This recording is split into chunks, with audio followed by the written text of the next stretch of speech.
questions. The candidates will have a chance to make some closing remarks. And at the end of that, we will open the floor for questions from the community.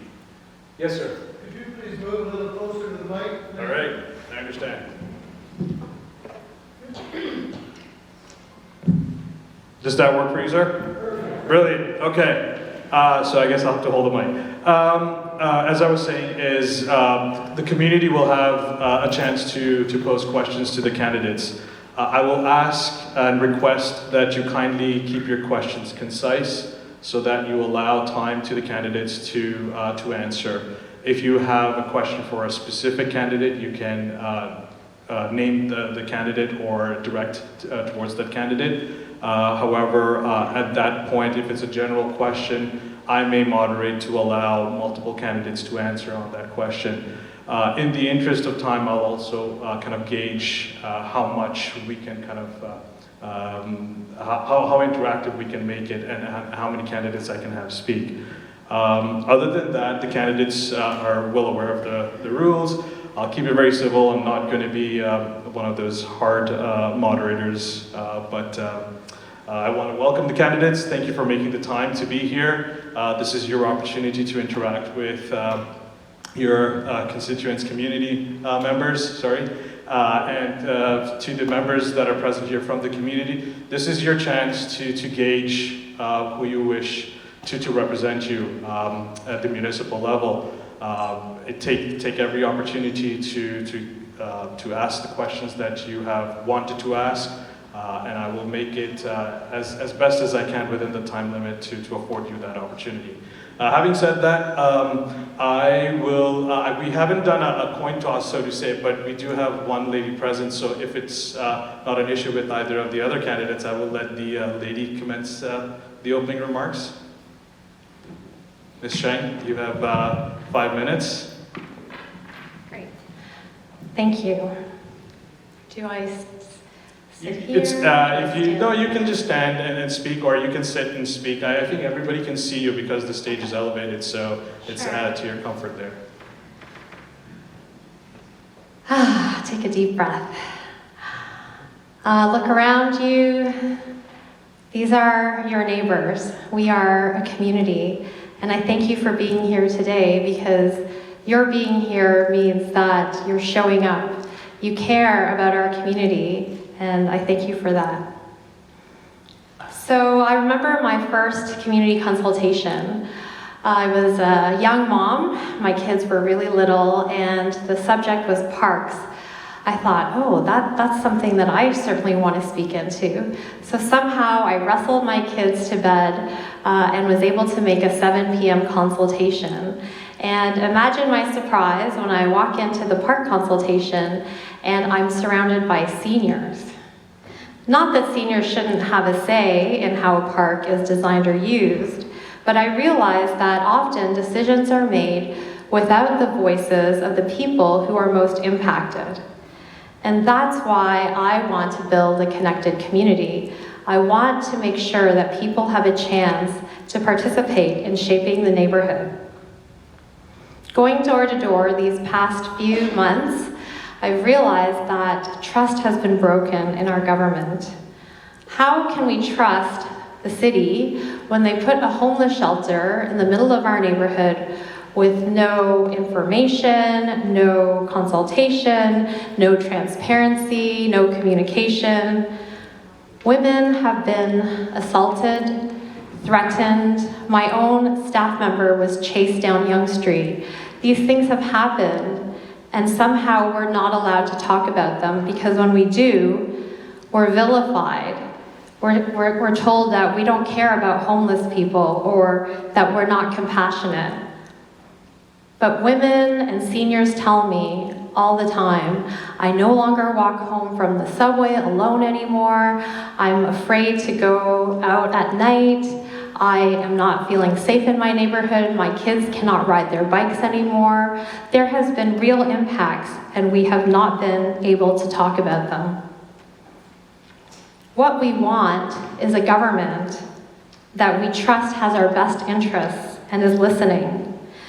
They could have said, by the way, there's an emergency happening because of COVID. We need to put a homeless shelter here. So here are some of the things that might happen when a homeless shelter arrives. But we have a plan in place.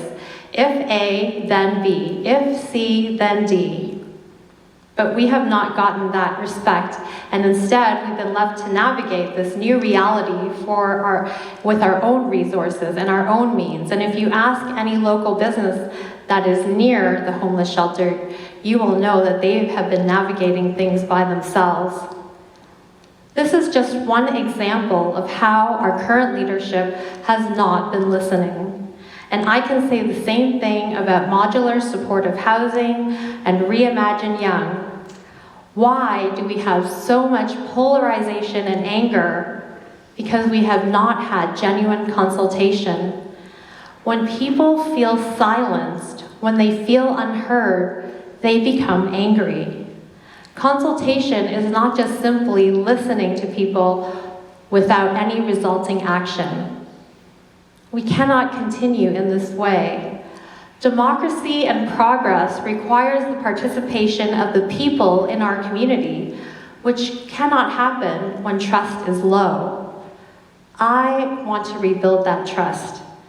People need to feel like their voices matter, that they have an opportunity to shape the community that they live in. My strength is bringing people together to take actions and solve problems. From starting a food bank, to reviving a local charity, children and youth programs in an underprivileged neighborhood, to building a community of almost 11,000 families, my work has always centered around improving the lives of the people in Willowdale. I want to build a connected community where we know our neighbors, look after each other, and have opportunities to participate in the decisions that impact our lives. Some people may say I lack experience at City Hall, but I have experience listening to our community and bringing solutions that are creative and effective. Before we started a food bank, no one on my team had any experience. Yet, with the strength of our community, we created a food bank that I believe is the best in the city. Why? Because we give out more fresh food than cans. When we are listening to our community, we can come up with better solutions. And that's the kind of city councilor that I want to be, one who is listening. So on October 24th, vote for a champion for our community who will be listening to your voices and your concerns. Vote Lily Cheng. Thank you. Thank you, Ms. Cheng. I will go to Mr. Obrien-Fehr.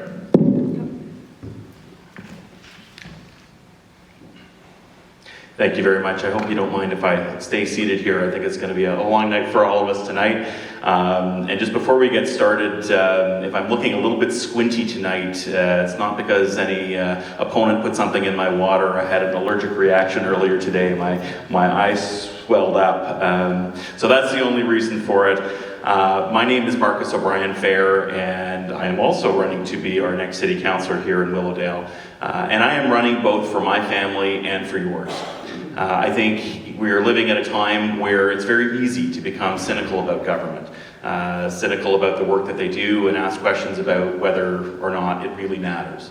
But I think all of you know, because you've taken the time to come out here tonight, that politics is absolutely critical for our day-to-day lives and for our community. They determine the type of air, the quality of air that we breathe, the quality of roads that we drive on, and what kind of services we are able to rely on each and every day. So this is a very important discussion, and we are heading into some very challenging times, both here in Willowdale and right across the city of Toronto. Being involved is incredibly important. They are lessons that were taught to me as a very young person, growing up, son of two parents who were incredibly involved in their community and gave back to their community in countless ways. It was an expectation coming of age, and I always like to joke that my father was a lot busier in retirement than he ever was during his career. So when I moved to Willowdale 20-some years ago, it was something that I wanted to do as well, to live up to that example that my parents had set. And over the last 20 years, I have gotten involved as a member of the parent council at my kids' local school, running the annual community fun fair to raise money. I was involved in a local condominium board, as so many of our Willowdale community living in condominiums. I was on the board of directors at a local childcare center, understanding the importance of the quality of those city services, and I have been a coach in multiple sports leagues, working with young people, understanding the importance that it is an opportunity for them to connect with one another and get involved in their community as well. I started my career working with kids, running summer camp programs in the private sector. 15 years I helped run a facility in Northern Ontario with a staff of close to 200 and about 450 kids in camp at a time. I took a couple of lessons from that. Number one, that chasing kids around a campsite was sometimes alarmingly comparable to chasing politicians around City Hall, and that was a natural transition to make.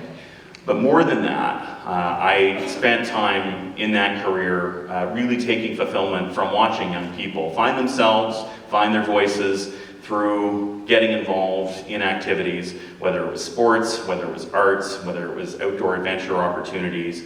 I saw the confidence and strength that grew in them over time, having access to those resources and those services. Getting involved in politics was an opportunity to create that type of infrastructure right here in our community, so that kids of all backgrounds and all socioeconomic levels would have access to those same types of services and that same opportunity to build their own strength, leadership, and character. It's also important for all ages, particularly in a community where we have an increasing number of seniors that want to stay active, stay healthy, and be able to stay in their own homes. So that is what got me into politics. That is what has kept me in politics, because I see it as an opportunity to keep building an excellent community that we can all share together. It is why I now have 11 years experience working at City Hall, working with politicians, working with bureaucrats to find answers to the big challenges in our community, and working with so many of our community leaders that step forward each and every day to run their own programs, whether neighborhood associations, condo boards, parent councils, sports clubs, arts clubs, ethnocultural organizations. These are all of the groups that make the fabric of our community, and it is so important that they are supported. I have spent the last 11 years doing exactly that. But I'm also recognizing that we have some very challenging times ahead. Again, both here and right across the city. I think we are all very conscious of the challenges of affordability in our day-to-day lives. Whether we're going to buy groceries or going to buy clothing, prices for everything are going up. And that is true, especially when it comes to housing. I have spoken to so many young people over the last several months that are frankly furious about the fact that they can not only afford to buy a home, but to even rent a home in this community and elsewhere. This is something we have to deal with. And we are only going to be able to deal with that here in Willowdale if we are able to adequately address the services that we rely on each and every day, because we are already squeezed by the development that's already come here. We need to add more efficient transportation. We need to make sure our childcare, libraries, community centers, parks, long-term care homes are all growing with our population, and we need to make sure that we are protecting the environment, not only for today, but for the generations ahead. I hope you will keep me in mind and vote for me October 24th, Markus Obrien-Fehr. Thank you.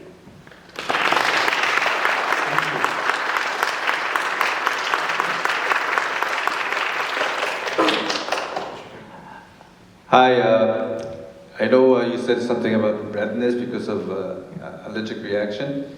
People complain that I look darker. I look like a South American now, because I've been canvassing so many days now. It's been a long battle, and it's been hard. It's been hard, and I congratulate Markus and Lily for putting their names forward. And I think that's a great show of democracy where we enjoy in Canada. I am the father of two great kids. My oldest son just became a doctor practicing in Michigan. My younger daughter followed my steps and just became a pharmacist. She's studying the exam to be on the board. I have lived in this area for over 20 years. I have seen changes that has been very shocking, to be honest. I have seen seniors being refused to be heard. I have seen my wife is scared of taking subways because there are unfortunate people who are trying to hurt you or harm you, or at least they're trying. And unfortunately, we have issues of affordability, like Markus has said. It's compounding things that I had made my mind to put my name forward. My entire platform is about common sense. I'm not very eloquent in wording, like Lily or Markus. I am just simply wants to bring back common sense policies back to the City Hall. To me, it really doesn't make sense to build a homeless shelter in front of green space of seniors on 175 Comer Avenue. It does not make sense to me that people are afraid of having kids play on the streets during the dark. It does not make sense to me that the city is wasting, to be honest, money that we should be saving for our next generation. I am in it so that I want to bring a common sense back to City Hall. If I'm elected, I will make sure that I'll fight for the taxpayers. I will fight for the seniors on 175 Comer Avenue. I'll fight for those people who are afraid of taking subways. And unlike Markus and Lily, who have been disregarding the seniors, not listening, not proper consultations, not proper due process. I want to talk to the people at the doors. That's my passion. I know I've seen most of you at the doors. I like to hear what's the issue on our neighborhood. And that's one of the reasons why I have not come out with my platform. We just came out with a draft today because I wanted to hear people's concerns and issues at the door. And what I heard is loud and clear. The common sense policy is not there. And we need to bring back the things that we thought it was just normal, that it doesn't exist anymore. So in this election, you have a clear choice. You have candidates who want to do the same way, ignoring due process, ignoring the voices of taxpayers, or vote for change. Change for Daniel Lee, who will fight for the common sense, who will fight for the seniors, who will fight for the taxpayers. Vote for Daniel Lee on October 24th. Thank you.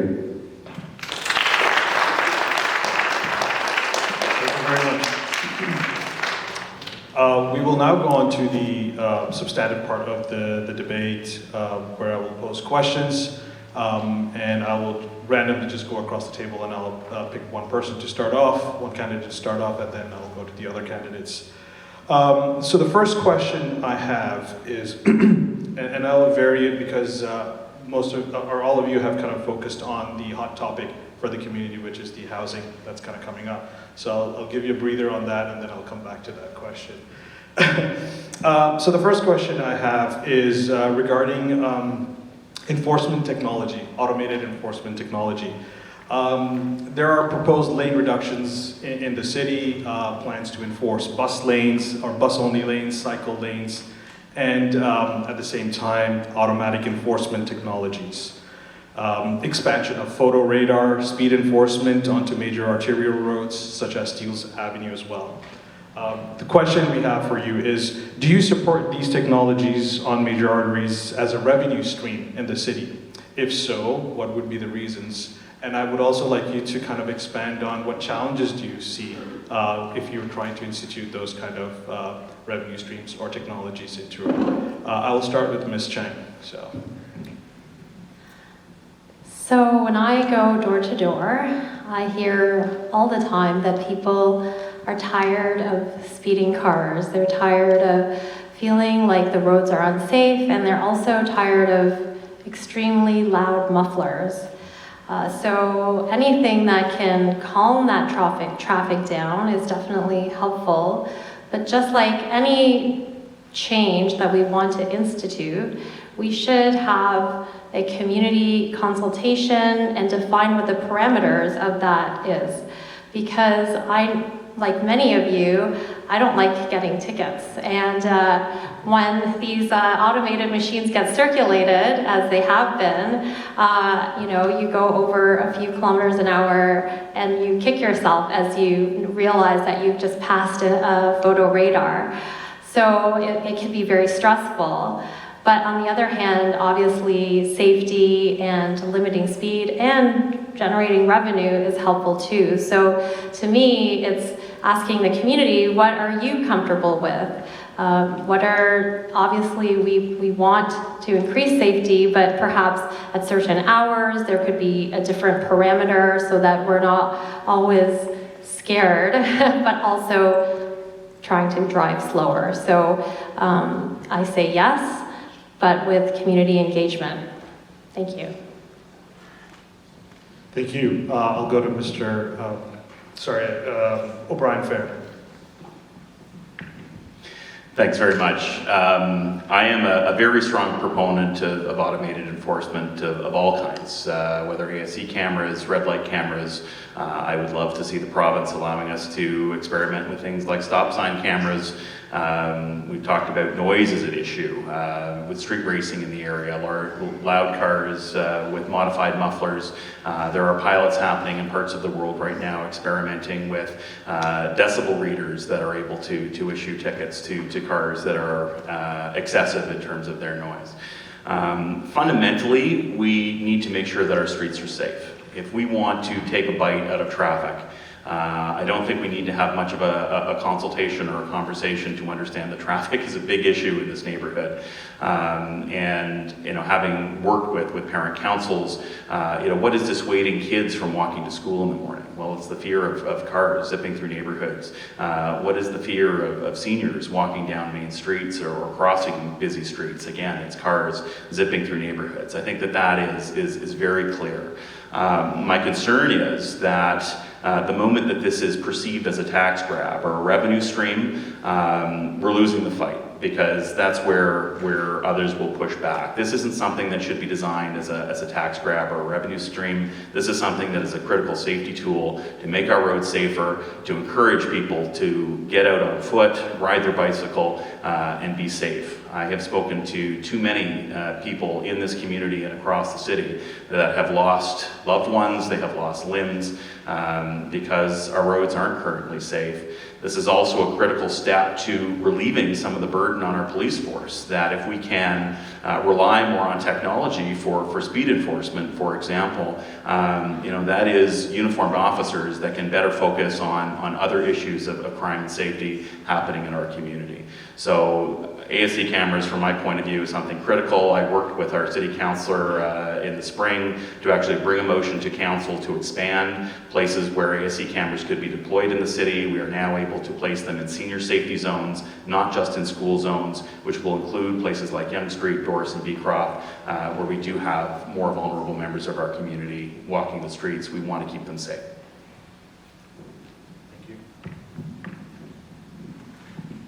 I just saw small kids get out the place, and I'm with you, Marcus, where we need to do more for the safety of the kids on the road. As a father, I love to do that, and as a city councillor, I will always be there to protect the family on the street. I am, however, against anything that slows down the traffic, or anything that will that would create inner road traffic. If automated ticketing machine that we're talking about is going to create a traffic that's gonna come into the inner roads and maybe have an effect on the safety of the kids, then 100% against it. I believe that it is a money grab. I don't see the reason why we would need it on a major road. I believe that the main arteries, Yonge Street, Bathurst, Shepherd, should be free of congestion, so that we don't have traffic on the inner road. We don't need inner road traffic. The noise problem, 100% I get it, that we can maybe do better. But why penalize a mother driving on Yonge Street to get her kid to extracurricular activities? It does not make sense. So I am 100% against the using the technology on the main roads.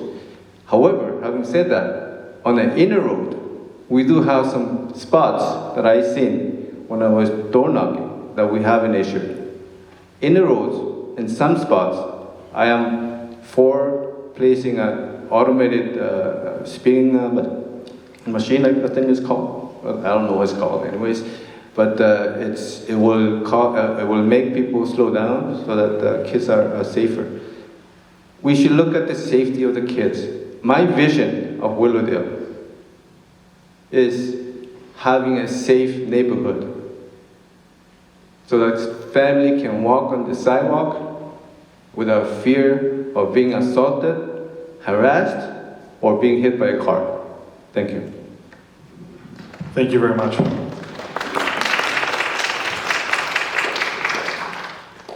We'll start with Mr. Obrien-Fehr. This year, Council approved a 4.4% property tax increase. Sorry, do we not get a chance to respond to each other? No, we're not doing response. That's why I'll give it 3 minutes. Why not? Why not give them a chance to respond? I want to hear what their response is. If they mention their name. Okay, so in the interest of time, because we do have a lot of questions, so that's why we're leaving the floor open. If they are mentioning each other, if there's a cross question posed to another candidate, then I would. I'd normally do that, but other than that, again, I have to balance between the questions that we have and also opening the floor for you. We only have 2 hours, sir, so. So we can ask questions. You can, yeah, absolutely. Yeah, at the end, yes, you have the ability, and I made those remarks before, so. Thank you. You're welcome. Sorry. So the question was, Council has approved 4.4% property tax increase, 2.9% property tax increase, and a 1.5% increase through the city building levy. For homeowners, for a total increase of 4.4%. The increase was earmarked for affordable housing subsidies and major transit investments. Commercial property taxes increased 1.5%, industrial property taxes increased 0.97%, and property taxes for multi-residential properties will not increase. If elected, would you continue to increase property taxes and the city building levy? If so, how would you raise the property taxes? Or how high would you raise the property taxes? All right, so let me start off by saying I get it. Nobody likes paying taxes. Taxes aren't the most pleasant part of life, but they are what allows our city to deliver services and critical infrastructure that we need to make the city work. I talked in my opening about my concerns about affordability across the city, and focusing on housing in particular. We'll get more into that, but increasing taxes are part of that problem. And unlike provincial and federal governments that automatically have their tax revenues increase with inflation because they're taxing income, city doesn't have that luxury. They have to do an increase with inflation year over year just to stay flat in terms of their spending power. And since amalgamation over the last 25 years, the city hasn't been keeping up. Frankly, we've had a number of years with tax freezes that have caused service levels to really suffer. So that's a huge concern for me. We're coming out of a global pandemic with big expenses still that need to be covered by the city, especially on TTC that I think we'll talk about in the public transit section. That's a big hole. We have infrastructure deficits like repairing our roads. City is going to need to come up with $4 billion by the end of this decade, particularly in neighborhoods like Willowdale that have seen their property taxes go up, not only because of council increases, but because of just the value of our properties. We're getting hit very hard. So I think creativity here is going to be critical in addressing some of the big financial gaps that need to be filled over the next few years. Thank you. The same question to Ms. Cheng. Death and taxes, the subject that no one likes to talk about. So for me, I'm looking at the recession that is supposed to start happening, and I know that my family is stressed out about what that could mean. So talking about raising taxes is something that I think is very difficult to do when we're headed into economic uncertainty. Now, given the shortfalls that are happening, we do need to make sure that there is income coming in. And so I also know we are implementing a 1% vacant house tax. Now in Vancouver, they have a 3% vacant house tax, which I would be very much in favor of because I walk around Willowdale all summer and walk by so many empty houses. And no one likes to live in a ghost town, and we have a housing crisis. So if we're going to take a house tax, let's make it count. A vacant house tax, that is. And also, in addition, we have to make sure that our city is properly spending money. Recently, there was an audit on the hotel shelters downtown, and we overspent by $15 million. That's a lot of money. So how can we make sure that when we are spending money that it's spent wisely as opposed to just focusing on trying to get more taxpayers' money? Now, obviously, these decisions don't happen in a vacuum, and we have to look at the budget and what is needed. And if we do need to raise taxes, I would say a tiered approach to the top 5 or 10% of real estate in the city, but definitely not to everyone here who is middle class. We are fighting to survive right now, and I think we should get out of the economic recession before entertaining increases. Thank you. Thank you. Like Markus and Lily has said, nobody wants to pay tax. I get it. Listen, I am the only business who had a business. I was lucky enough to own over 10 pharmacies where we had a revenue of over $15 million. I get it. There are always a wish list, but there are always ways of making things happen without having the wish item spent. So I will fight to have no property tax increases by looking at every single line on expenses on the balance sheet. I'll make sure that we don't waste money on things like, do we really need cats on a leash? I heard there's a bylaw on cats on a leash. Do we need bylaws on that? I have no idea. However, there are ways of looking at things in a business perspective and saying, oh, this is a wish. We don't really need it, then as taxpayers, as property taxpayers, we should not put up with the money for it.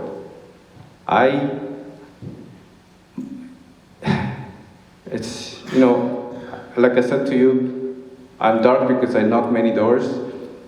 Something comes up on my mind where I knocked the senior near Steeles and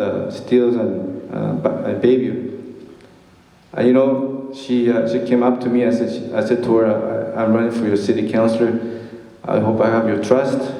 And She almost had tears in her eyes and said she was average, I think she was like 75.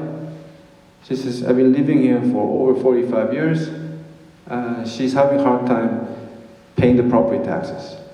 She was almost crying on my shoulder. Can you help me?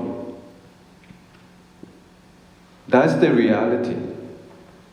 Is we cannot let seniors not be able to live in their own home because of property taxes. That's not us. That's not Canadians. We Canadians protect the seniors. We fight for seniors. We should have a program. I'm sure Markus knows there is a program. I believe that no seniors in Willowdale will be able to take advantage of.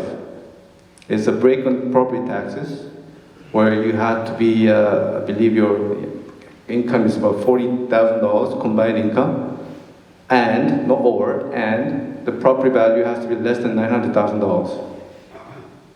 Now, Willowdale average price of a home is more than $1 million. No seniors qualify for that program. Is it fair?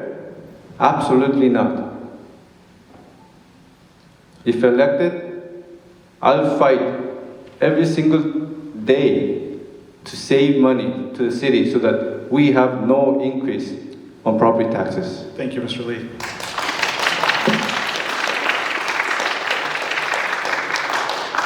I will rotate the speakers on the questions, so that allows the second and third speaker to question some of the comments made by the initial speaker, so that allows some debate to happen. Unfortunately, I can't allow rebuttals on every question because that was basically the time would be expanded into 3 or 4 hours, which we don't have. The next question I have, and I'll start with Mr. Lee on this one, on schools, and we've all spoken about children being the future and the need for them to be safe. Sure. Is this better? Yes. Thank you. So we've all spoken about children and the need for securing their future and safety for them. The construction and expansion of schools is a provincial responsibility, but this investment has not kept pace with the hyper-development along the young corridor. As a result, parents are not always able to send their children to nearby schools. As City Councillor, what can you do to ensure parents are able to send their kids to nearby schools? Thank you for the great question. It is in my heart. Like I said to you, safety of the kids. Kids is our next generation. We need to look after them. And it was shocking to hear at the doors that some parents cannot send their kids to nearby school. It doesn't make sense to me. I went to school, walking distance. I was lucky enough. I walked to school and came back for lunch, and I had lunch, and then went back to school. Now, I guess that's not the norm. It just hurts. That's the situation right now. There is no common sense. I believe that we need to work with the other governments, especially province, where they're in charge of education and funding the schools, making sure that funds they're going to be spending on yearly, on assets, on building school, comes to Willowdale. Minister Lecce has said they're going to spend $1.4 billion in building new schools. I want some of them here. Having a good relationship with the MPP of St. George helps to get some funding for schools in Willowdale.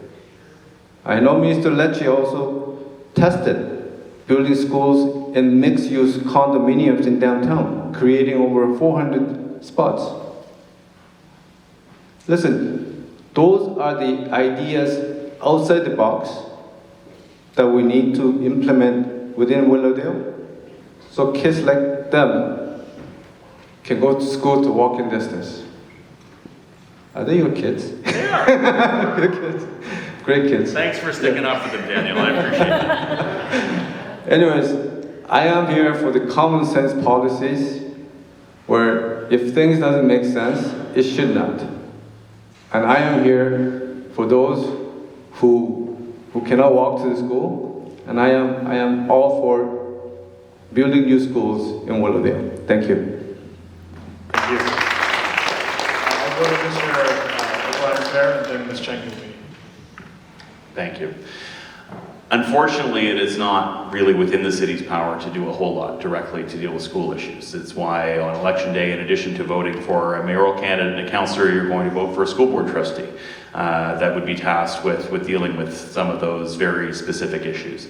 That having been said, I have worked closely with Alexander Brown, our school board trustee, who has been a tremendous advocate fighting for more school construction resources coming into this area.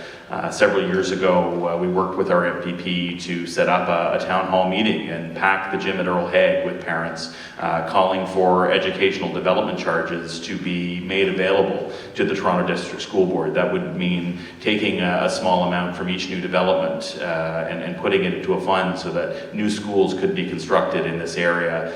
The province has resisted allowing the Toronto District School Board to do that, even in the growth centres like North York Centre, where we have exceeded our growth targets. So that advocacy is absolutely an important part of the issue. It's something that we need to continue to do as city councillors, even though we're not necessarily tasked with that particular file.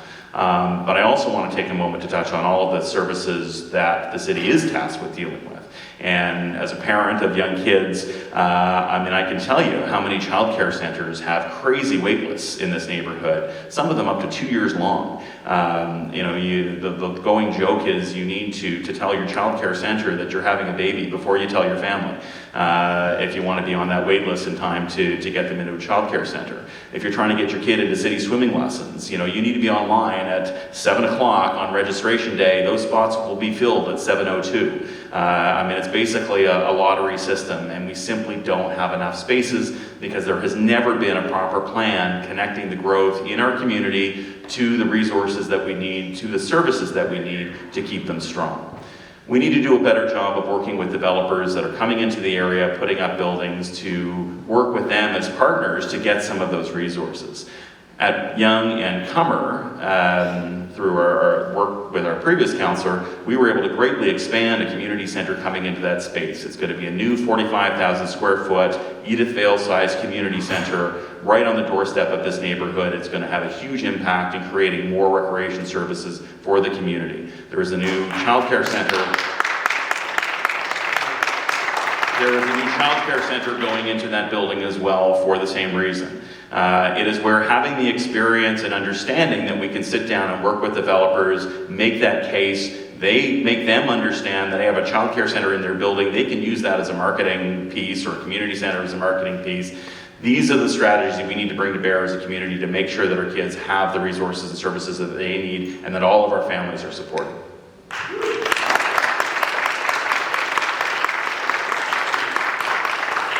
Thank you. So, like my friends to my left and my right, we all acknowledge this is a provincial matter, and advocacy is very important.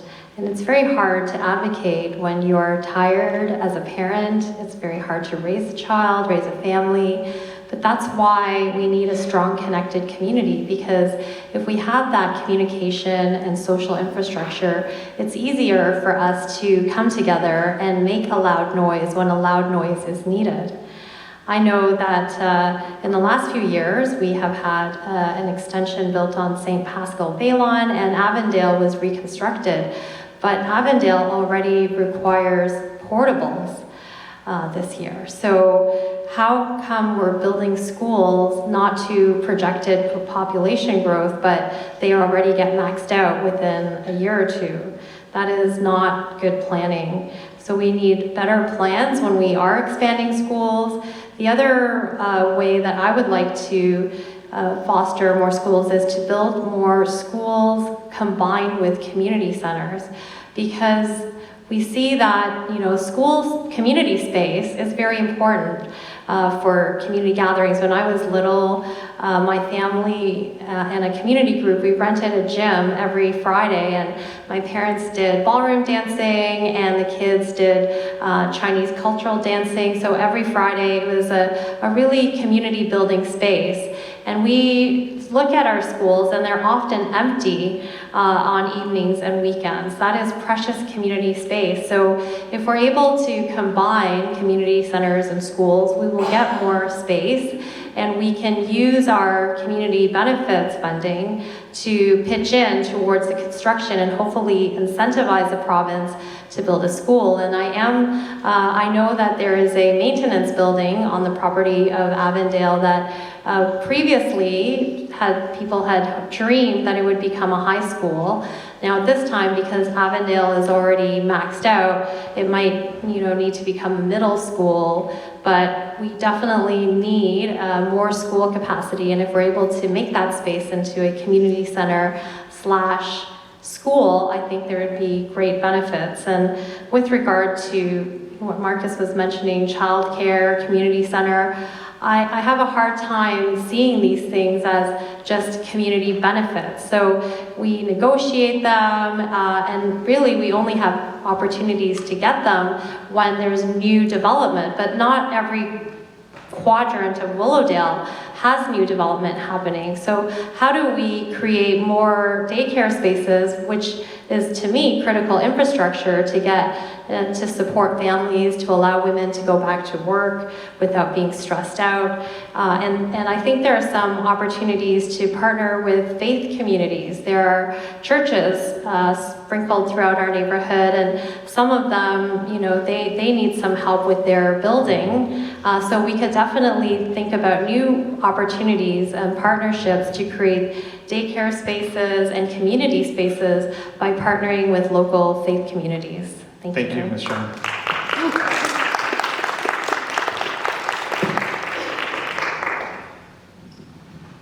This one we will start with you, Ms. Cheng. The Government of Canada has taken a very active approach around national housing strategy, and often funding the city directly. Oftentimes they also bypass the province in that regard. And they have approached, however, they have approached the province at a later stage during the ministerial zoning orders to accelerate the housing projects. One such would be the modular housing at 175 Cummer. Do you support the use of MZOs for supportive housing, and how would you go about improving access to housing, but also taking into account what is your position of the modular housing at 175? So I am not in favor and not supportive of that model. I work in low-income community, and it's a very intense environment. When you are with people who oftentimes have a history of trauma and abuse, and they're not well supported, what happens is there is a high level of anxiety. A lot of the single moms that I serve, they ask me, how can I get out of here? I don't want to be living in this intense environment, and for them, it's a risk that their kids can be lured into gangs. So to me, putting vulnerable people into large congregate settings is not ideal and not helpful, and can actually not only hurt the people we're trying to help, but also hurt the surrounding community. I look to John Sewell, who is a former mayor, and he criticized this program as a bad execution of a good idea. Modular housing, to be able to build housing rapidly, is a good idea, but we need integrated mixed communities, mixed across socioeconomic demographics, mixed across single people and families, and putting 59 bachelor units together could create a very intense environment, especially with the current model. There is no screening. Anyone who is homeless is eligible, but we know that the homeless population is quite diverse. Yes, there are homeless people who are simply down on their luck and having a difficult moment, but we also know there are homeless people who have serious mental health and addiction challenges, and they need a different kind of support. So why would we have one solution for such a wide-ranging population? And most importantly, I really do care about the seniors at 175 Cummer. I've come to know them through our work in that community, and I am so appreciative that we have low-income senior housing in Willowdale that is of such a high caliber. The property manager there, Frank, does an excellent job of maintaining the building. They live in peace, and I would be very hesitant to put something there that would create undue stress on their lives. Thank you. Thank you. Mr. Lee. Thank you for the question. I think it's two, three prong answers that I could give. I liked, when I walk on the neighborhood, doesn't matter where I am, north, south, east, west, I see all these empty houses with bushes all over the place and stuff. And I'll knock on the next door, and there's an older lady coming out and saying, "Oh, the house been empty for 4 or 5 years. They're waiting for the I guess planning department's approval for it to be built." To me, I don't know. Maybe it's me. Things should be moving faster. If they're going to build a house, if they're going to approve it, why take 5 years? I don't understand that at all. I am all about cutting red tapes so that there's a process in place for departments to process the application in a timely basis. No excuse. We have another person that I talked to had a house in front of the empty lot, not empty lot, empty house place, and she was saying there's animals living in there, and the kids are playing. It goes back to kids' safety. I mean, no, I don't think it makes sense. Why would it take 5 years and keep it empty like that? To me, I'm all about making processes faster. I believe there's a program or legislature coming up on the provinces to make the city, to come up with a faster decision-making processes. Why does the province have to do with this? This is a city issue. The city should be looking after this and making sure that if something is going to be built, make it happen. Don't take 4 or 5 years. And I definitely think that the modular home in front of 175 doesn't make sense. I've been talking about that from the beginning. I am 100% with them from the day one. I do not want it. I want it out of there. I don't care where they put it on, but I don't want it there. Period. Thank you.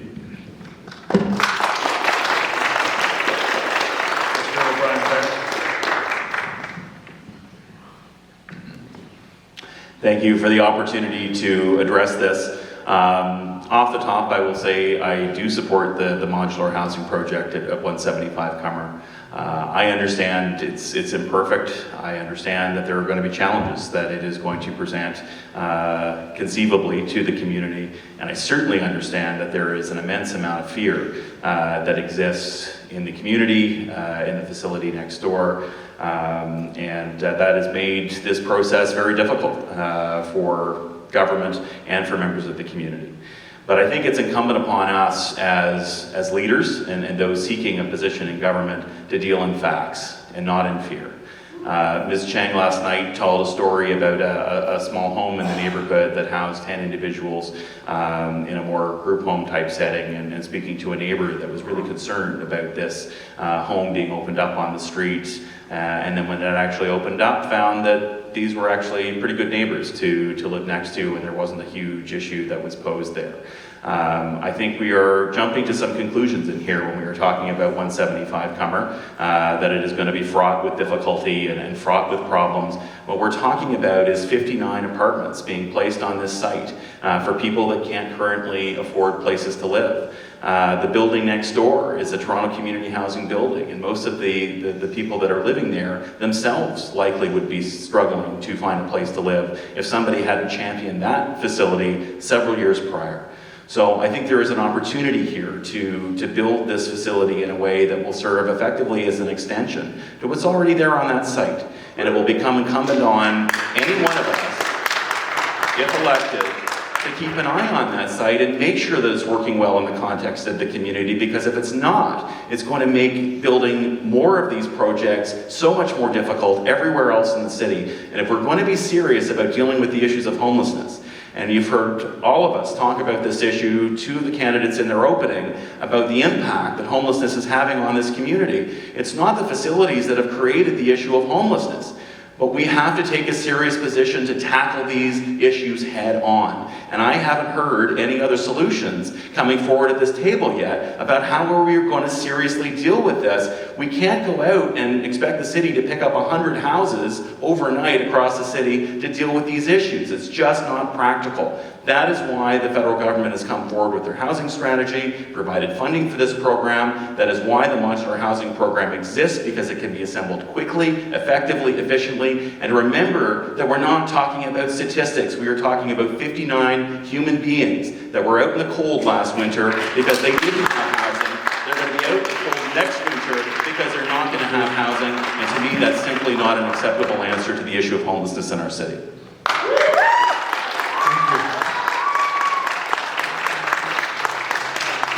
I'm going to encourage the community members after the fact. I know you may have follow-up questions and discussion points with the candidates. You're most welcome to approach them and follow up with that after the question-answer period. Sorry, go on. Marcus said something about what I said. Sure, So I will allow you a rebuttal, a short rebuttal, so go ahead. So Marcus mentioned that I talked about supportive housing of 10, and it's the scale that is the issue and the ratio to services. And we look at our shelter, at 5800 Yonge Street, with 150 homeless neighbors there. And statistically, in research, it's shown that 41% of our homeless neighbors have mental health and addiction challenges. So it's not simply that they are just like the people who live at 175. They are not. They are a different demographic, and they're mixed. There might be some of them who are like our friends at 175, but some of them might have more intense issues. And in British Columbia, they're further ahead in implementing supportive housing, and they found that there are 20 to 25% of the homeless population that they simply cannot keep in housing. Even by giving them housing, they are not able to stay because of the mental health and addiction issue. So the solution is to treat the mental health and addiction separate from homelessness.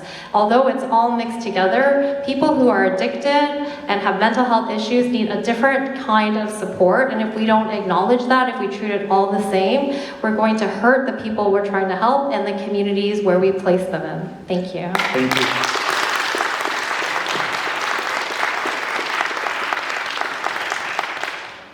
The next question I have is regarding childcare. The federal government has committed $10.2 billion in ensuring $10 a day daycare, but there aren't enough spaces or registered early childhood educators to meet the target. In your view, should the city use property taxes or development charges meant for local infrastructure to meet the federal government targets? Or, in the alternative, what would be your proposals so that we can fill this gap? I will start with Mr. Lee. I just want to start with something, statistics. I heard somewhere, I read somewhere that 30% of the public housing, I don't know, homeless housing shelters that we have in the city is occupied by the refugees. 30%, think about that. It's a federal program, and we're working with the federally. and we could have housed 30% of the Torontonians who are homeless in those shelters. We need to make sure that the federal government pays their share of the program. 30%. Just think about that. And what was the question again? Childcare. All right. The same thing with childcare. They're giving us money, I believe roughly around $3,700 or $4,000, almost $4,000 a child per year. Raise your hands if you could afford one child in a childcare for $4,000 a year. Is it realistic? Absolutely not. It's not realistic. The next question, I'll start with Mr. Obrien-Fehr. Lane reductions in and around the Willowdale area has been a very big concern for the Bayview-Comer community. Members continue to raise concerns with city's policies and the arterial roadways in Willowdale. A couple other programs, which is the Cycle Network Plan, plans to reduce Willowdale Avenue, Bathurst Avenue, Shepherd Avenue by a lane of traffic. Rapid TO plans to remove the passing lane on Finch Avenue in Bathurst, and Steeles Avenue, there's going to be a designated bus-only lane. These policies are embedded into the Transform Toronto into the net zero strategy. If elected, which arterial roads would you support reducing and why? So I think for starters, one of the biggest flashpoints in the community over the last several years has been Yonge Street. And having an opportunity to rebuild Yonge Street, the question has come up, are we going to put down new concrete where the old concrete is? Or are we going to seize this as an opportunity to really remake Yonge Street for a phenomenal main street that will serve as the heart and soul of our community, an expansion of what happens in Melasman Square, where we have an opportunity to bring the community together on a regular basis, to have more green space, trees lining the avenue, a center median that is beautified, space for outdoor patios and cafes, really increase the walkability of the neighborhood and the walkability of the street. It's critical for the survival of businesses out on the street because it's the walking traffic that is ultimately shown to most support small and local businesses, create that Main Street environment. It is critical to our safety on Yonge Street, and I think we're all well aware of some of the challenges that we've seen and tragedies that we've seen in the last several years out on that space with people getting hit with moving vehicles. It is critical for our environment, which I think we're going to talk later on, and getting people moving in different ways safely through our city. The question was, of course, a little bit more broad and looking at other avenues and other spaces, and I try to take an evidence-based approach to anything that I'm looking at, and I think there are very few black and white answers when it comes to making these difficult decisions. Leaders in politics and government are going to be confronted with imperfect choices and having to give a little bit over here to gain a little bit over there, and what is the right equation in any given space is very difficult to answer universally because there are complex challenges depending on the specific locations that we were talking about. I will say, broad sense, philosophically, I have spent the last several years researching heavily what other cities in the world are doing to get out of the traffic problems. Cities that are congested, they are finding increasingly that the way that they deal with that congestion is by supporting active transportation. That is walking, that is cycling, making those activities safe, allowing people in those communities to make those choices. And whether it's adding to our sidewalk network and filling in gaps, whether it's creating more safe crossing locations with signals, or adding bike lanes, bike share infrastructure into our community, these are critical things that have worked all over the world. I'm actually not aware of any cities that have found their traffic has really gotten worse when they are giving more space to active transportation. Almost universally, they are finding that their traffic gets better. So while I know it's counterintuitive to say, if you are sacrificing space for cars at the expense of pedestrians and cyclists, and that's actually going to make traffic better, it's very counterintuitive, but that is what is proven to be happening all over the world, including cold weather environments like New York City, Minneapolis, Minnesota. It's not just a down south sort of thing. So I think that this way of thinking to accommodate all types of transportation is critical, because otherwise the traffic is only going to continue to get worse as we intensify. Thank you. Cheng.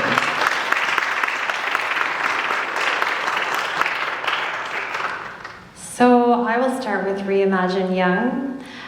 We live in a very unique neighborhood because we are part urban and part suburban.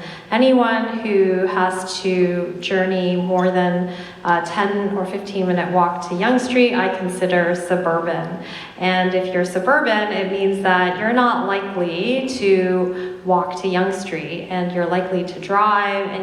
And when I drive down Yonge Street, I see most of the parking is full.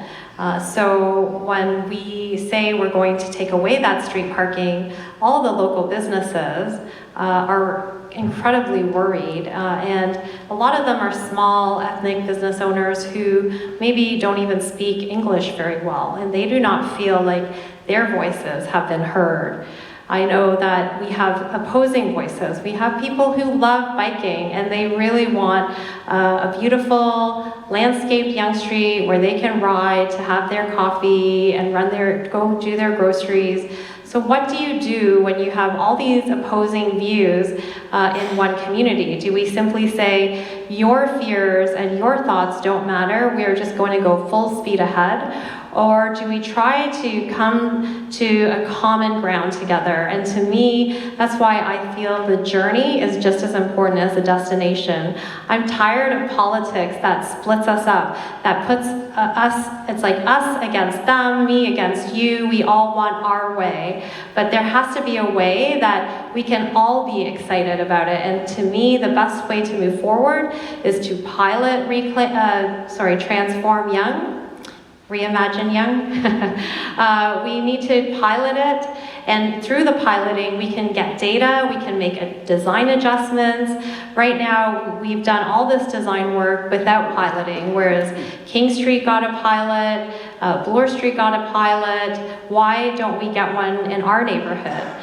We can have data, we can have experiences, we can hear how the businesses are doing, how the suburban Willowdalers are doing, and I've also heard from bike riders that some of them would prefer to be on Doris and Beecroft. So to me, we should pilot both versions, have the data, and come to the best solution that fits Willowdale, one that everyone can be excited about. Thank you.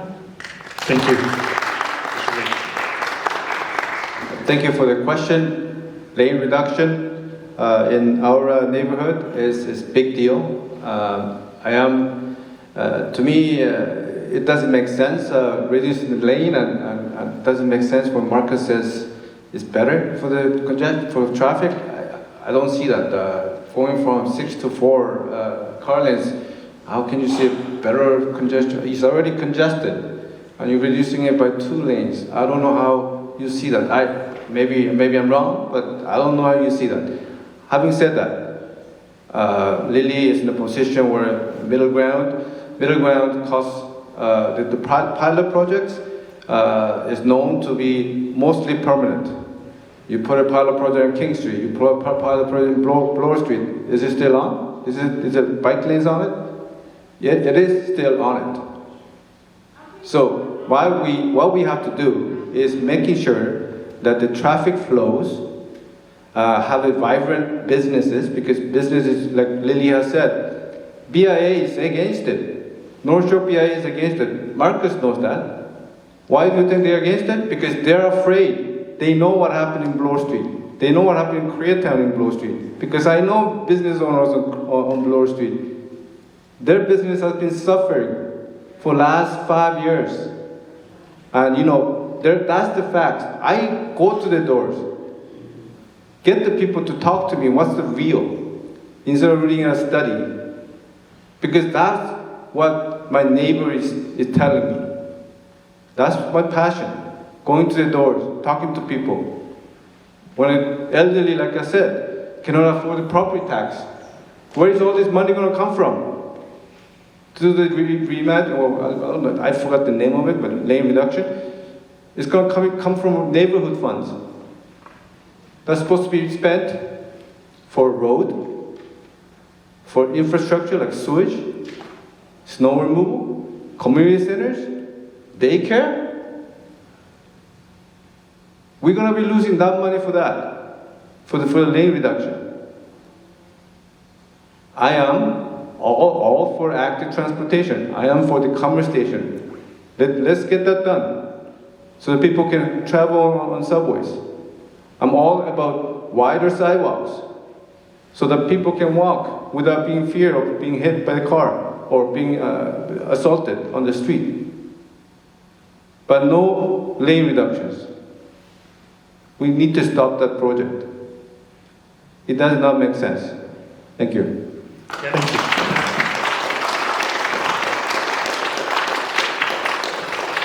Thanks very much. I just want to clear a couple of things up because this notion that business owners are universally opposed to Reimagine Young is just frankly not true. It is actually business owners and property managers in the area that initiated that concept in the first place because they are aware of other districts where such transformative measures are having such a beneficial impact on their business. I am aware of many small business owners that are concerned about parking. We can deal with the surface level parking and replacing and dealing with those issues. There's going to be a lot of consultation coming forward to make that happen. But you know, we have struggled as a city for decades, kicking infrastructure cans down the road because council has been had an inability to make decisions. Half measures here aren't going to get it done. Young Street needs to be reconstructed, and it needs to be reconstructed as quickly as possible. That money has to be spent. It's only a question of how we're doing it. And slapping down a coat of paint and putting up some pylons, you know, isn't going to be an effective pilot. I would like to know from either of my opponents, have you had a chance to read the staff report on Reimagine Young, and what particular aspects of the staff recommendations you take exception to?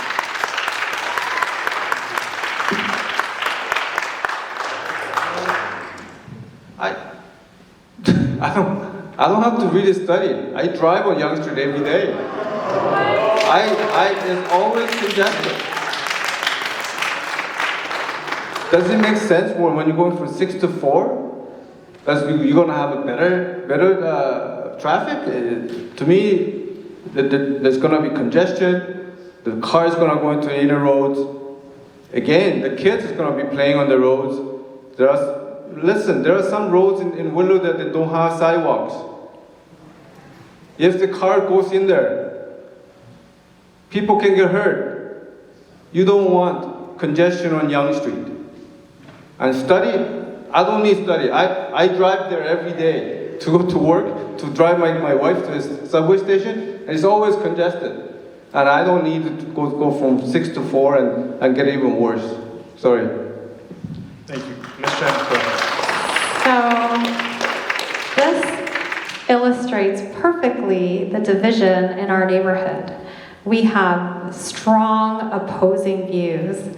And what is the best way to move forward? Do we simply ignore the voices of the opposition and speed on forward? In either way, canceling is a form of ignoring a large percentage of our community. Moving forward is ignoring a large percentage of our community. And that's why a pilot is the best way for us to have a shared experience. That experience can inform us in the design process. I am all for a revitalization of our street, but it needs to take into account the two different views and the data that will result. And lastly, just want to say that Brimley and Jarvis had piloted bike lanes. Brimley is in the process of being canceled and Jarvis was removed. So pilots have resulted in cancellation in the past. Thank you. Sorry, can I get some water? Sure. Sorry.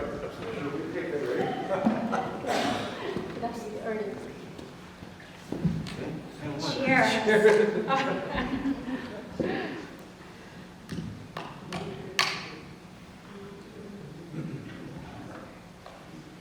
Thank you.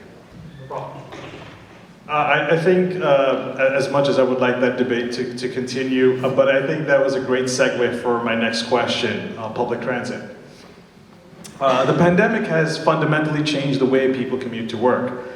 With more people working from home, many commuting by private vehicle to work to minimize exposure to virus, and on top of that, something that's not added onto the question, but I hear about it every day on CP24, regular closures for maintenance work and so forth. More and more buses are running empty and fewer people are using public transport. What would you do to sustain public transit infrastructure, and what would be your proposal to revitalize it or have more people get back onto public transit? We'll start with Ms. Cheng. We are in a season of transition. We don't really know what it's going to look like on the other side. A lot of us have moved to hybrid, and there are a percentage of people who don't want to go back to Monday to Friday, going back to the office. So in light of this unknown season of change, I don't think it's wise to make drastic decisions. We have to wait until the dust settles to figure out what is the path forward. How is our transit going to be shaped? That being said, I spent many years living in Asia, in Taiwan, and the transit there is excellent. It is well funded, it is clean, and every station has elevators, bathrooms, and nursing rooms. In our City of Toronto version, so many transit stations don't even have bathrooms. And I wonder, who is at these design decisions, and how come no one's advocating for women, pregnant people, and pregnant women and seniors who need to use these facilities and shouldn't have to wait until they get to their destination? I do think that transit is critical infrastructure. We are going to keep rising in population, and traffic is in the forecast. As much as we hate traffic, we have so much development. If we look north of Steeles, all the way to Highway 7, there's so many proposed developments, there's so many in our own neighborhood. So the only way to mitigate that is to invest in transit. I don't think that we should only be relying on such a large percentage of our funding should come from fares, because clearly at this moment that's not reliable. We should be advocating with our governments for more stable funding, because it is critical infrastructure. We are the economic center of our country, some would say, and therefore our transit is what holds that up. And beyond that, we also have to consider people who take transit often are lower socioeconomic demographics. And I know a family where, because of where they live, they actually take 2 hours to go to work on transit. So I really do believe that we can do better. I think we have to look at our Asian counterparts to look at how efficiently they're able to build and design new transit, and that is something that I'm committed to. Thank you. Thank you. Mr. Lee. Thank you for the question. We have,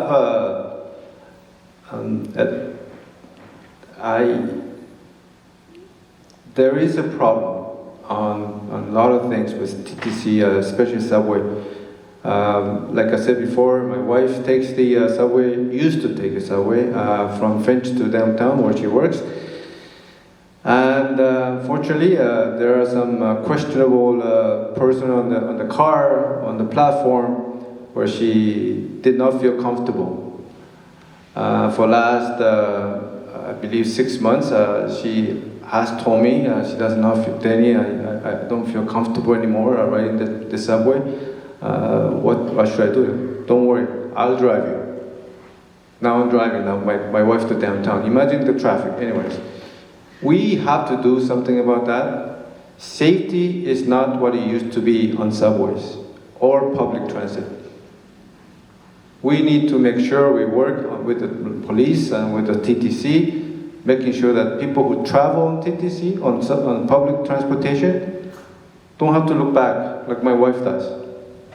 Don't have to worry about being delayed because of somebody pressed the button, the emergency button. We need an efficient TTC and safe TTC at the subway and public transportation so that we can have more riders riding the subway. Not like my wife now, she's driving. So we need a increased ridership to increase the revenue in order for us to make sure that it is there. I am 100% in with the public transportation. but we cannot waste in certain ways so that we cannot operate it. Now, we had an opportunity for the TTC operations to go, the cost of operation and other assets to go to province. I believe the province has offered because city was having such a difficult time with funding of TTC.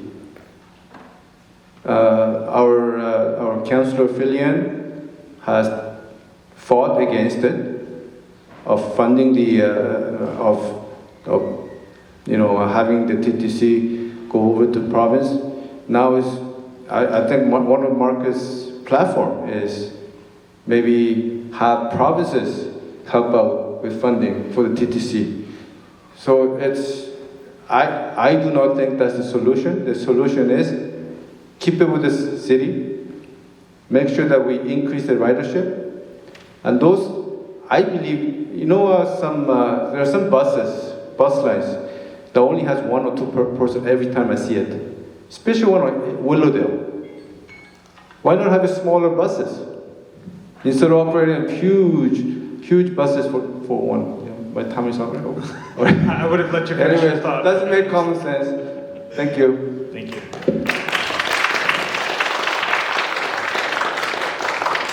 So I think to start, we can probably all agree that public transit is going to be critical to our city as we continue to grow, both in terms of moving people and mitigating traffic congestion, which we've already addressed as a significant concern, as well as environmentally. We need more reliance on public transportation. That's not going to happen unless it is convenient, reliable, safe, as Daniel has raised. But to be clear, in terms of the issues of subsidy, the TTC is currently the least government subsidized transit system in North America. Since the province effectively removed themselves from that equation in the 1990s, the city has had to try to make up the difference, and we've got huge operating deficits as a result of that, specifically with state of good repair. So nobody is saying no to more support from the province were they to come forward and offer it. They did put forward some money during the pandemic, but that is now being removed, and the city is going to have to figure out how do we keep running the service levels as they have existed with only a fraction of the ridership, right? It's 70% of the ridership, 70% of the TTC operating comes from fares, and if we don't have that, then we can't operate the system. So we have to figure out how to get the ridership back up, to get the revenues back up so that we can protect service levels. That's imperative. We can do that by adding conveniences like Wi-Fi on subway cars, extend that through the line by using GPS to space out buses more efficiently and better on arterial roads, and looking at things like advanced signals at intersections so that vehicles can make it through the intersections more quickly. So this is absolutely critical. We also need to start planning ahead for long-term expansions because we know Line 1, as the population grows, whether or not people are returning to work as they used to, the population is going to grow, the ridership is going to come back up. We've got to figure out how to deal with congestion on Line 1. That's looking at things like extending the Finch LRT from Keele over to Yonge Street, creating that connection across the top, creating a connection out to the airport, and extending the Ontario line, the relief line that will be built up to the Ontario Science Centre at Eglinton, right up to Shepherd, so that those subway lines are connected. Thank you.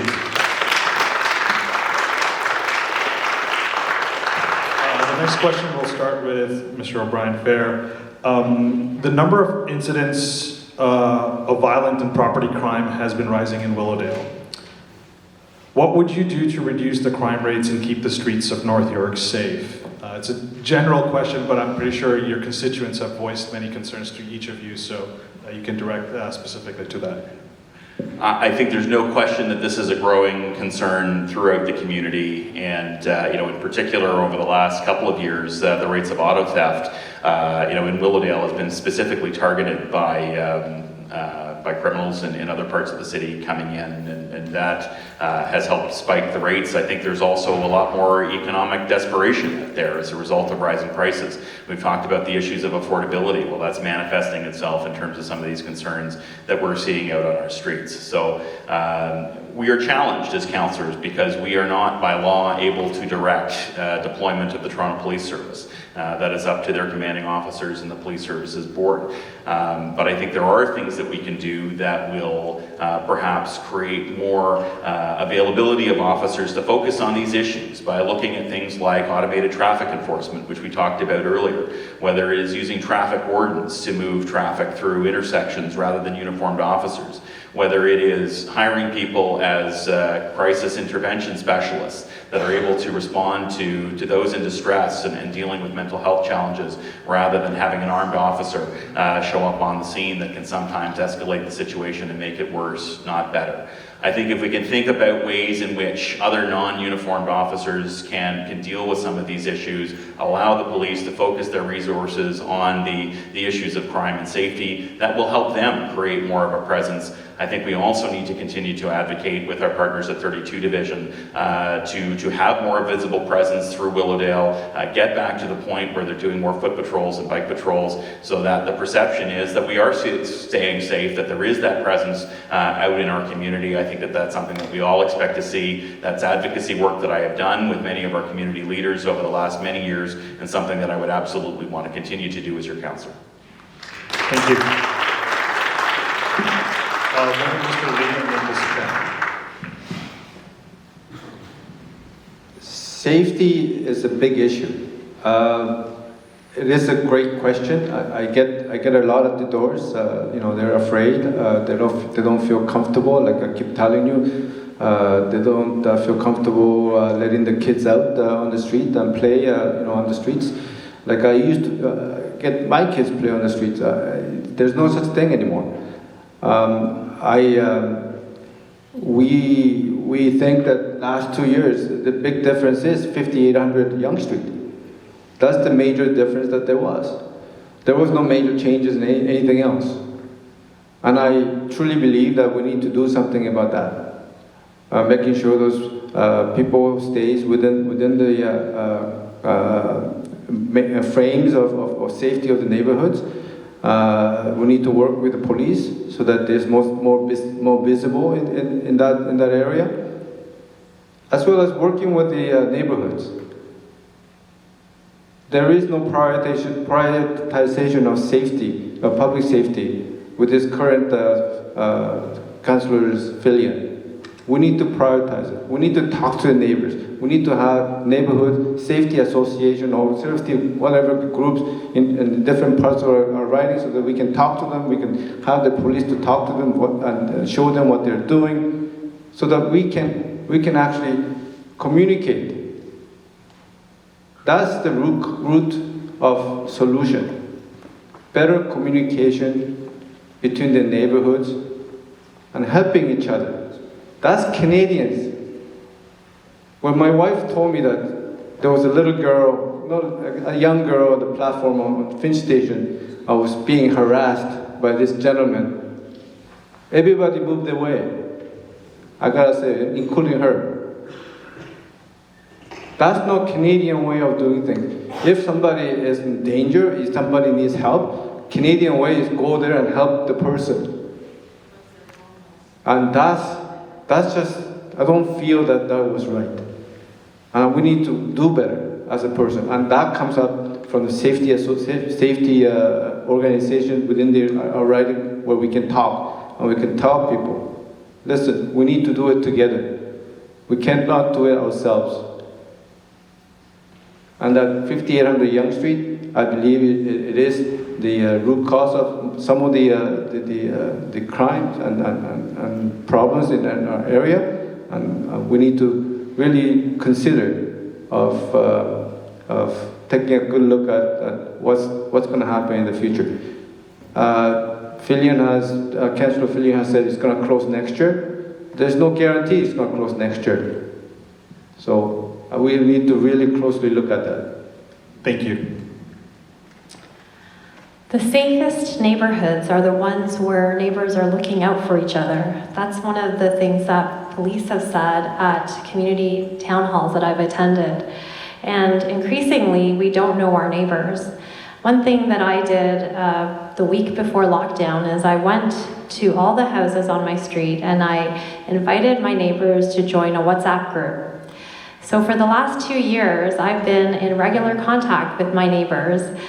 We've been able to help each other. Someone needed Tylenol because there's a shortage right now. Another person had it and ran it over. Someone needed someone to fix their water heater, and someone else had a good idea of someone who could help out. So it sounds simple, but it's actually very effective. And when we did have some situations on our street, we could alert each other and we could look out for each other. So one part of my platform is to encourage more of these small cluster digital neighborhood watch networks.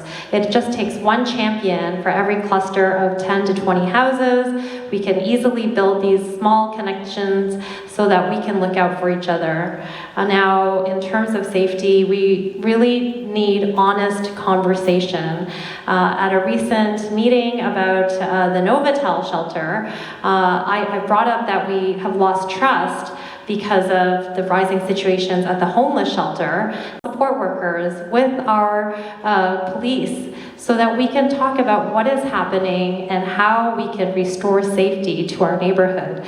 Nothing can get done unless we can start with communication. We need a community liaison committee for 5800 Yonge Street. We have been offered one for Novotel shelter, but none was ever established for 5800 Yonge Street. And both of these liaison committees we have to ensure that they are strongly supported, that when they give feedback that they are heard, and that it can result in tangible changes. If we have meetings where we say things and it doesn't result in change, then everyone's going to give up and there can be no positive results. So those are just some of the ways that I will work towards making a safer community. Thank you. Thank you. Before I open the floor, and you've done marvelously tonight, I have one question, and this is in regards to immigration and settlement, and this is very dear to me because today I dealt with a refugee matter in front of the IRB, the Refugee Board. The Government of Canada has maintained a reputation for as a welcoming home to countless refugees over its lifespan, and it is one of the tenets of Canadian foreign policy. Federal support from the last year has been towards overcrowding and in support of these refugees. But what we've found is that they're not adequately housed and they tend to end up being homeless in a lot of situations. The City of Toronto has consistently requested funds from the federal government for support. As councillor, how will you ensure, what would you pursue to support these refugees, to provide that adequate support so that they're not ending up on the streets, and that does not then kind of diminish or their position against the actual homeless population that we have in the city. I'll start with Ms. Cheng and then... There are some great organizations in our city that are doing exactly what you've described, which is supporting refugees, and not just refugees, it's also refugee claimants that are the ones that often fall through the gaps. As a refugee, you are usually part of a program, so it's more clear where you're going to land, whereas a claimant arrives at the airport or across the border and they have no place to go. And so there are some great places like the People's Church. There are actually 2 houses in Willowdale that and I actually knocked on the doors of one of them that currently house refugee claimants in this way. And when I talk to refugees, they appreciate when there is a kitchen, common space, because you really need community when you are a refugee. And in fact, one of my friends, her family was a refugee family, and they shared a house with 2 other refugee families. And they have become like family over the years because they became a community.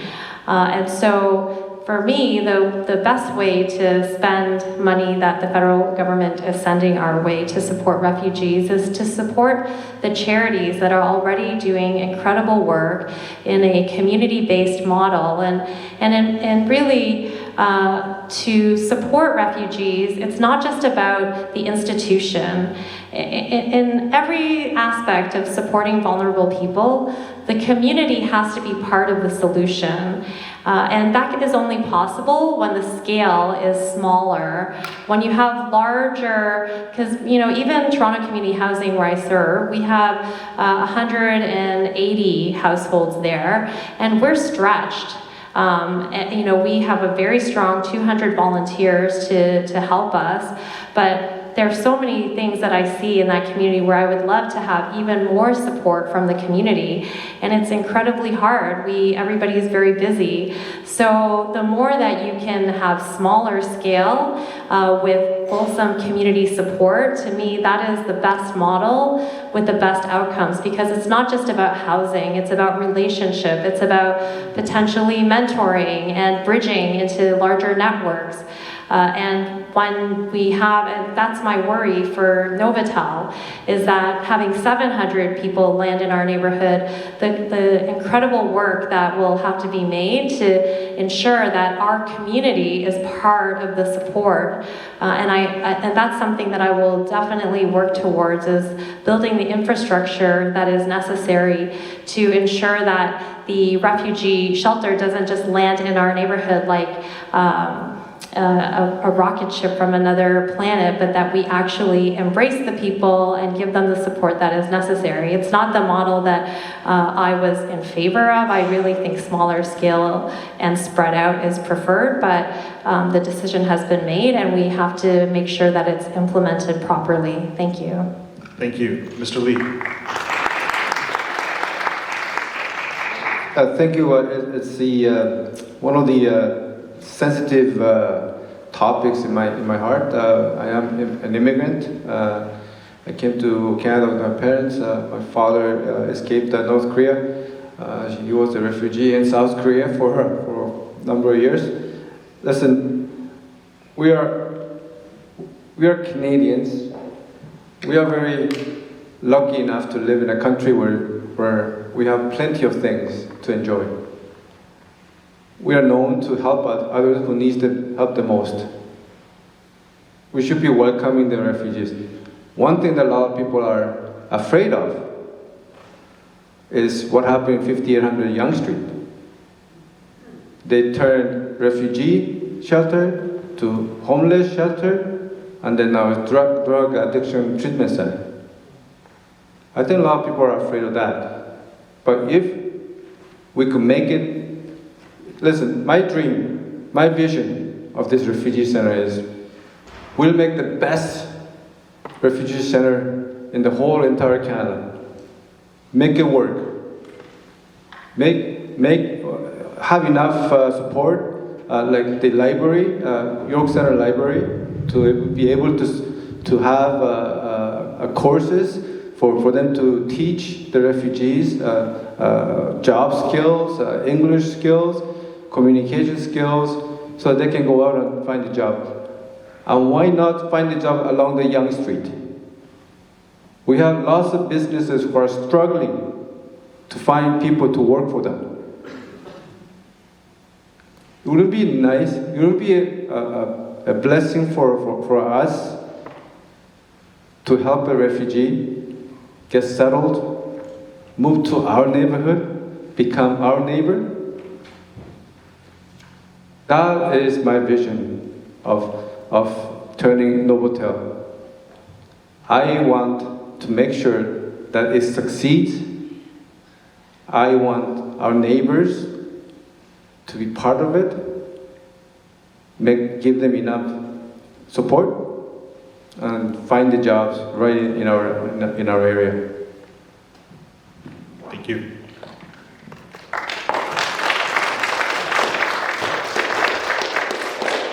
I think all three of us agree that supporting refugees is an important part of the Canadian tradition. So many members of our community have come from other countries, many of them as refugees.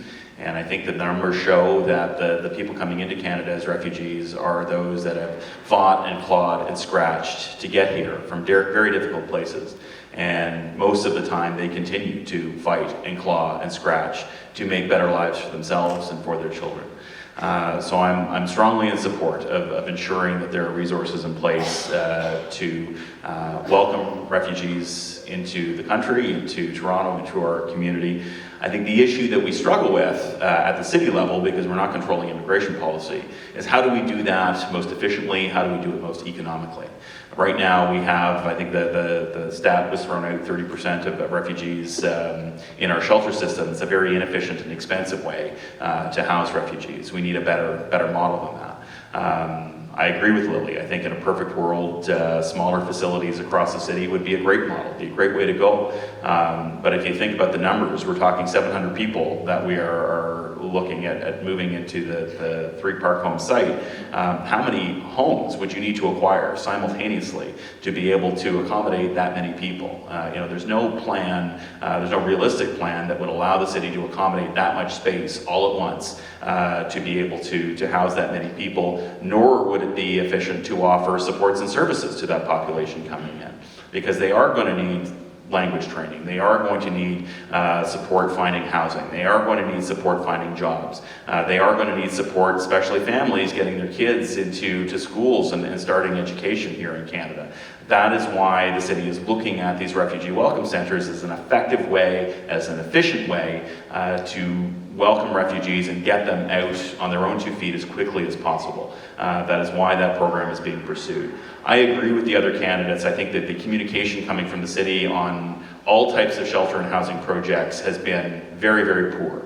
I agree that the level of confidence in our community right now is very, very low. And if shelter support and housing staff at the city are going to continue to bypass council in making these decisions, we need to make sure that they are at least offering a much, much better communication plan with the community. Because if the community isn't buying into this, if the confidence is low, if the fear is out there and being stoked, and sometimes quite legitimately, as we've talked about at 5800 with issues that are there, it becomes more difficult to deal with these housing issues right across the city. So from a communication perspective, we need to do much better. The liaison committees that have been raised here at any such site is absolutely critical, something that we need to deliver to make these projects work. Thank you. I will now open up the floor to... Sorry, can I do a rebuttal? Sure, I'll allow you for a rebuttal. Yeah, sorry. Just, I think what I suggest is that the city has signed a 5-year contract for $79 million and saying that it's an emergency. But to me, an emergency measure should not be 5 years. And we should be investing in sustainable infrastructure that lasts beyond 5 years. So if there was a way to be an emergency shelter for 1 or 2 years while we figure out how to scale up multiple charities, because there are multiple charities doing this work. Yes, it will take time to get up to 700. It doesn't have to happen instantly, but we should be investing in sustainable solutions and not just spending $79 million and having nothing to show for it after 5 years. Thank you. Thank you. I will open the floor to the audience. If anybody has any questions, please step forward to the mic if you would like to introduce yourself. Otherwise, you can pose your questions. In the interest of time, if you would like to line up behind, I think that would kind of expedite the process. Thank you. My name is Leo Bradshaw. I'm the president of the East Willowdale Community Association. I've listened to the candidates. I know Daniel personally, and I've met Lily, had a long talk with Willie. Markus dropped into my house a little while back. I have, and I'm very serious about this one when I say this, that in regards to 175 Cummer Avenue, as homeowner leaders of associations and everything else like that, our rights as citizens in regards to the project that's going on over there have been absolutely trampled by the city councilors and anybody working for the city. There is an Ontario Municipal Board ruling on that property that says you cannot build that project. Markus and Felian were working behind the scenes to basically disrupt in every single way possible to stop the organizations, which are the local associations. Is there a question? Yes, sir. I would. Oh yeah, and I'm going to get to that. Okay, I'm going to get to that one because this is a long-winded one, and I'm sorry I'm doing this. But the OMB ruling on this one can only be taken out by an MZO, which is a ministerial zoning order. And that's their last course of event. And we have fought tooth and nail to stop this project because of that. And Markus, I want to know, if you're going to be the councillor for the area, are you going to continue to go and disrupt like Animal Farm and George Orwell's book? Sir, Just, if you could just... okay, are you going to stop this project and listen to the people in the neighborhood who do not want this project at all? Thank you, sir. Thank you.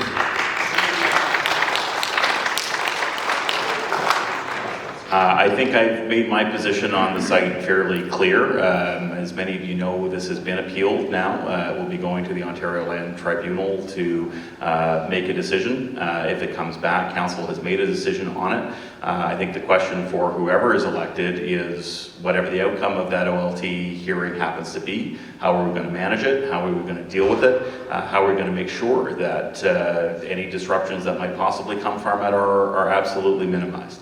I wish there were a clear and better answer in terms of how we're going to tackle these issues, but the reality is there are decisions that are going to have to be made right across the city to implement housing for people that need it, or we are going to continue to deal with the disruptions. Nobody wants it. Sir, I'm sorry. That's simply not true, Thank you. sir. Thank you. I appreciate your position. Thank you. To the audience members, if you could just keep it very concise, just to the question. Good Thank evening. you. I want to thank all three of you for taking the time to talk to us about these issues. The best thing that I heard tonight was that we need to work together and take a middle ground position. A lot of the topics that we discussed tonight, there's a project down the road from here at Tyndale which encompasses a lot of these things. We as community members don't need to be vilified when we don't agree with a massive project coming into our community. The corridor here doesn't support that type of traffic that's being dropped down. They're planning to put 15 buildings up. The predecessor in this role refused to come to the working group and try to solve these problems. The only amenity for the community that they're proposing is a daycare facility. A daycare facility, when you have 1,500 units, is going to get eaten up by those units. So there's no amenities for the community. We know that the schools can't support the additional use that's going to come from this. And the problem is that the counselors are not engaging and they're not being honest about these things. There's a $56 million subsidy that's coming through the federal government for this. It didn't go through the council. They didn't actually apply for it. They got the subsidy before. Excuse me. Sir. There's a question coming. This is a big issue here. I've sat here and I've listened to this, and I want to have context for what we're talking about. The schools can't support it. Sir, I'm just saying that in the interest of time, there are other people as I well. understand. If you would like to have a private discussion, that's No, perfectly I don't want to have a fine. private discussion. This is for the whole community. This $56 million that's coming to support this project doesn't meet the requirements that this city's saying, and nobody is standing up to talk about these things. So if you guys, either any of you that are elected, can you promise that you will be transparent and you'll be honest about these things and not release facts that are not actual reality in terms of what we're seeing? We don't need to be vilified against each other. So if you could comment about Sir, what we your have your position question. is. Thank you. We have your question. I haven't posed my question. What I'm asking you is, can you comment about what the best way is to engage our communities when these big projects come along, so that we're not fighting with each other, so that within the community, groups aren't being labeled as NIMBYs versus those that are in support of housing. We need to work this together, and I'd like to hear how each of you would propose that you engage the community so that we're not fighting and butting heads, but we're actually solving these problems for affordable housing. Thank you, sir. I'll open with Mr. Obrien-Fehr, and then I'll just go down the table. If you could keep your comments to about a minute, that would be I'll see what I can do. No, I'll try to be brief, and I understand that's a very fair question and concern, because the Tyndale site's in a neighboring ward. I don't have as much information at my fingertips in terms of exactly what was discussed there. But I think consultation on any development project is absolutely critical, and making sure that the community stays informed of what's being proposed and what's on the table. I think we also, however, have to be realistic about the current state of affairs, that the province has changed the rules on planning applications in the last couple of years. They are putting a strong push on intensification and development. They have created this Ontario Lands Tribunal with a mandate to really facilitate more growth and more development. And the challenge that I think any of us would have as councillors, and the challenge that we were going to have as a community, is whether we want to stand up and say, no, we're not going to accept what's being proposed here, only to lose at the Ontario Lands Tribunal. They get the green light to go and put in whatever they want, or do we sit down and try to find the middle ground? I think it's absolutely critical to be transparent, to involve the community in those conversations, but I think we also have to be realistic that we're better to get a little bit of something than a whole lot of nothing if the OLT is going to club us over the head. Thank you. Definitely, I think trust has been broken so many times because we have these so-called consultation meetings, and sometimes the voices feel curated, and it's hard for us to believe what we are being told. So I understand that you are not feeling heard, and when people don't feel heard or they feel like they're being silenced, they get angry, and that is not the way to build a community. So definitely I am in full support of honest, transparent consultation, and in fact, I would like to move towards a model of leadership that is more collaborative and less authoritarian, so that we can come together and choose strategically what our priorities are and work towards them together. So you have my commitment for that. Thank you. There were projects on 175 Kamara Avenue, lack of consultation. We have 5800 Yonge Street project, lack of consultation. We got Novotel hotel, how many lack of consultation do you want? I know Marcus means well, but the trust is not there anymore. We need a change. You need to vote for change. You need a better councillor who can actually go to their office and talk to them. Or the council will come to you, to your doors, and talk to you. We need to do things differently. I think we have a good chance in October to have your voice heard and speak up with a vote that you want to change. I want a change. And I will promise you, I'll be transparent like others have said, but on top of that, I'll have an open door policy where you can come to my office at any time. Thank you.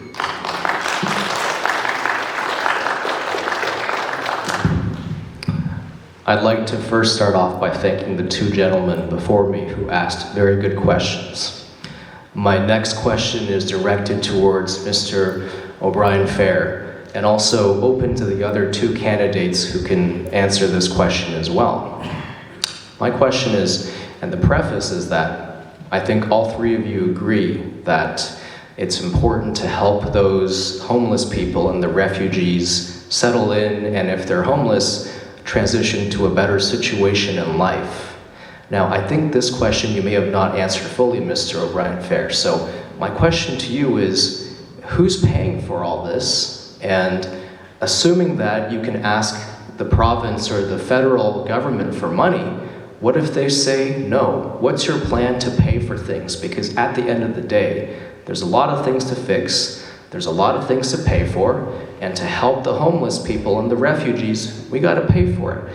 And just to give you an example, 65 million was the estimate for the Novotel project, and I believe that number has now jumped to 79 million. So my follow-up question for you and the other two candidates as well is, how will you pay for it, but also how will you make sure that our taxpayer money is spent responsibly, because we're not in a pretty economic situation right now and everything costs more. So I'd like to know, and perhaps maybe I am speaking on behalf of other people, is how can you ensure that my money is not gone to waste? Thank you. Thank you.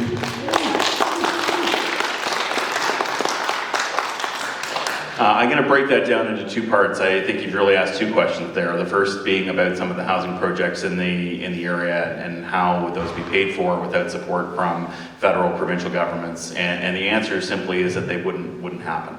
The city doesn't have an economic base to pay for those sorts of infrastructure projects through a property tax base. Property taxes aren't designed to pay for that kind of infrastructure expansion. And it's one of the fundamental issues we have in Toronto right now, is that there are a lot of regional infrastructure projects, whether it's public transportation, whether it's housing, where the province in particular has pulled back over the years and not taken a role in addressing those issues and put the burden on the city to try to come up with the money, and the city simply doesn't have it. And so many things are just getting kicked down the road and not being addressed. That's why for years Toronto community housing projects were in disrepair. It's why we have such a deficit for transportation and infrastructure state of good repair, because the money has never been there. So we need to build partnerships, and we need to advocate for more revenue tools so that we're not pulling from the property tax base. In addition to that, absolutely scrutiny on all aspects of city contracts. How are we delivering services? How are we ensuring good value for money? How are we doing more with less? Because we simply don't have the ability right now to increase taxes above the rate of inflation. And so we're going to have to figure out answers to that problem. Thank you.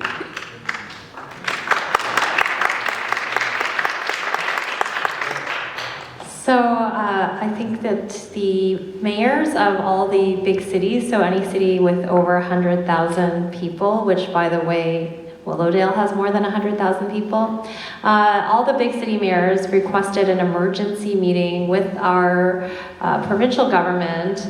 In June, they asked for this emergency meeting about homelessness, mental health, and addiction. And that meeting, to my knowledge, has not happened yet. So we all need to fight for this to be addressed, because it's an exploding problem across the country, in fact. And everything that we're doing right now with shelters and even modular housing is stopgap, because we really have to address the mental health and addiction issues, and there's just simply not enough money, not enough support, and not the right model yet. And so if we really want to fix these problems, it's much larger than what a city can do.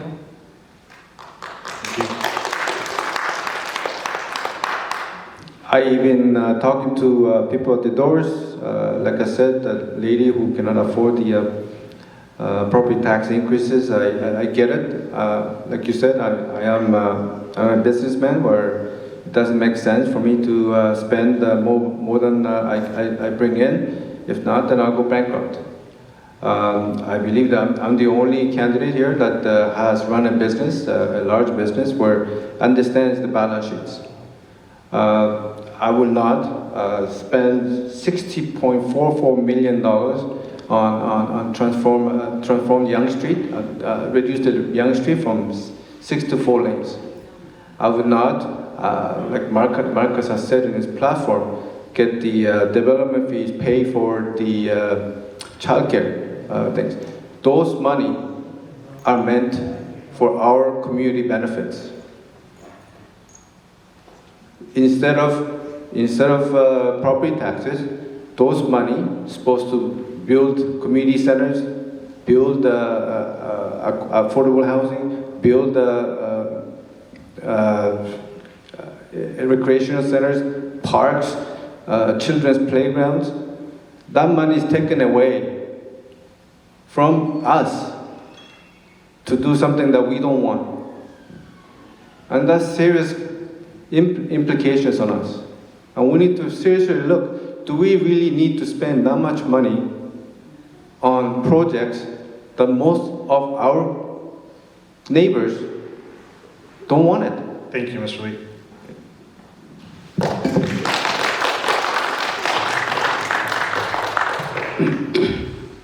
Actually, my question is very simple.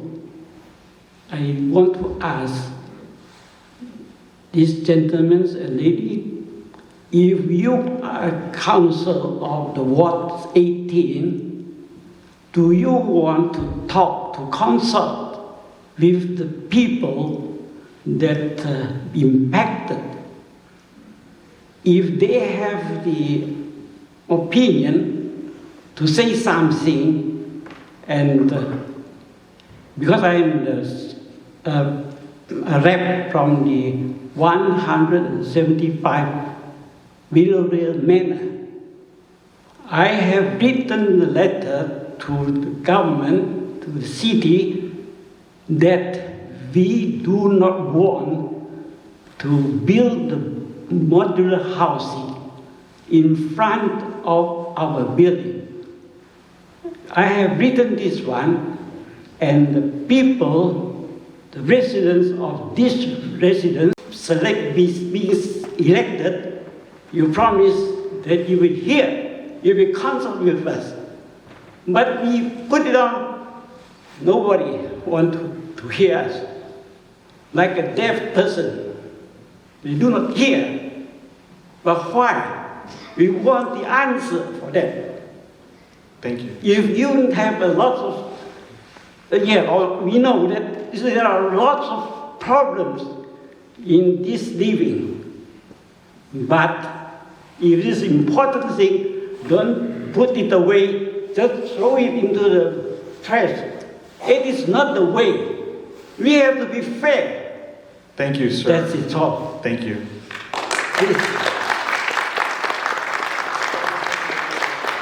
I'll start with Mr. Lee and work that way. Thank you for the question, Mr. Mack. Listen, I've been with you since day one. I get emotional when this happens. When you guys were on the front yard, an elderly person having canes and walkers demonstrating that you want to be heard. I was there with you. If I do get elected, I'll make sure that that modular house doesn't happen, because you were treated wrong. It's not Canadian way, and I'm sorry that happened to you and your group. I'm really sorry.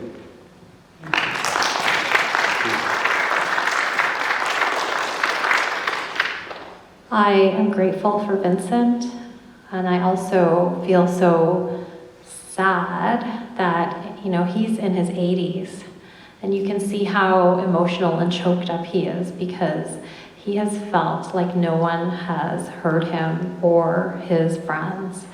And he's asked for meetings. That's basically what he's asked for. He said, can you come and talk to us?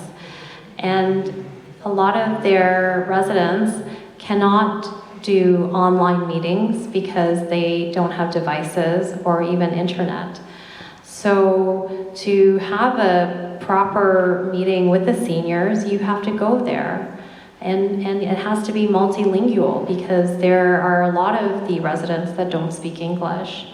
And so, Vincent, I am so sorry that you've invested so much of your time and passion in this fear and anger. And I promise you that I will listen and walk with you and defend your rights.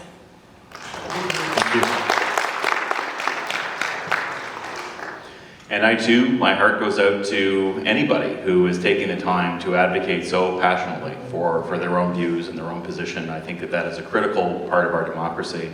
I know that the consultation on 175 Cummer was particularly challenging because it was happening in the height of a pandemic, and in-person meetings were not safe in that context, and it made it that much more difficult to navigate through it. I have personally moderated and taken part in hundreds of consultation meetings, town hall events, more creative forums, whether it is setting up cultural festivals or movie nights or coffee parties to try to create more opportunities for people to come in and feel welcome in sharing their views if they are otherwise uncomfortable to call their councillor, show up and have a meeting. One of the things that I've committed to is having quarterly open forum town hall meetings, an Ask Me Anything forum, where if you feel that you're not being heard, you can come out and you can raise that voice and raise that issue. I think that is critically important. But I think it's also important that, as a councillor, I'm representing not only you and the concerns that you're bringing forward, I'm representing the person who is forced to, or resorted to living in a cardboard box in the hydro field behind that site. I have to represent both of you and try to find out what is the middle ground, how do we accommodate everybody, keep everybody ultimately comfortable and safe the best way we possibly can. Thank you. My question is for Daniel and for Lily, because I know what Marcus's answer was, because he gave it to me last week. Would you either of you be in favor of decommissioning, demolishing, or otherwise intensifying the Meridian Performing Arts Center at North York Boulevard and Beecroft, one of the city's, well, certainly North York's greatest white elephant? And by the way, I am a hobby musician, so it's not like I dislike the arts, but that is a critical piece of property that it's failed. It will always fail. Use that land, use the revenue from the sale of that property. Would you support that proposition? Close the center, repurpose the site. Thank you, sir. Mr. Obrien-Fehr, and we'll work. Oh, sorry, Ms. Cheng. I think that if it's not being used to its full potential, I think arts is a very important part of our community, and we should be making sure that there is every opportunity, especially after COVID. I know some people have not even heard live music since we all went into that tunnel. So I would, before even considering selling the Meridian Center, I would take a look at what's happening there to make sure that we are maximizing the space, and I would love to increase the accessibility of using that space, because it's quite expensive, and there are a lot of community arts groups that could probably do a lot more if it was more accessible. So that's the first step that I would take before even considering anything else. I think the arts is an important part of our neighborhood.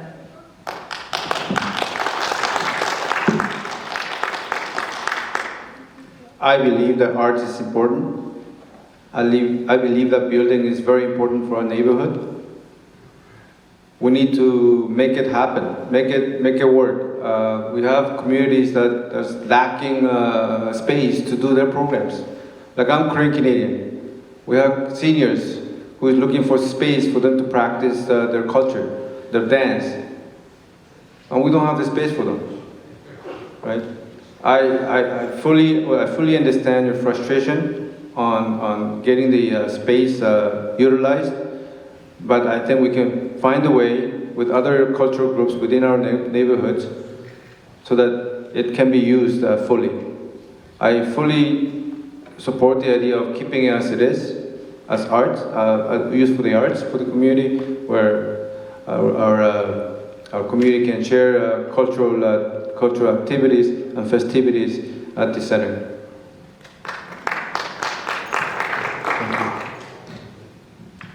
And though we've had the conversation, not everybody else is aware. I effectively am going to echo the sentiments of the other candidates on this one. I think that certainly a new approach in the space is warranted. There were a number of renovations that took place there a few years ago. Unfortunately, over the last 3 years, it's been difficult to impossible to do too much in there. But instead of having one large theater, there are now much smaller spaces that are more conducive to community groups coming in and using it. So I think rethinking it a little bit and approaching it more as a community center and making it more accessible to community groups is important.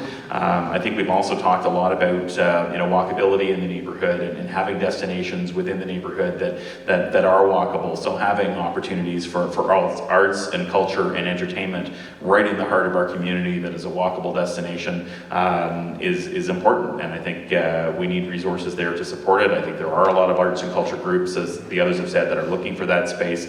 We need to partner with them to make that work. Thank you.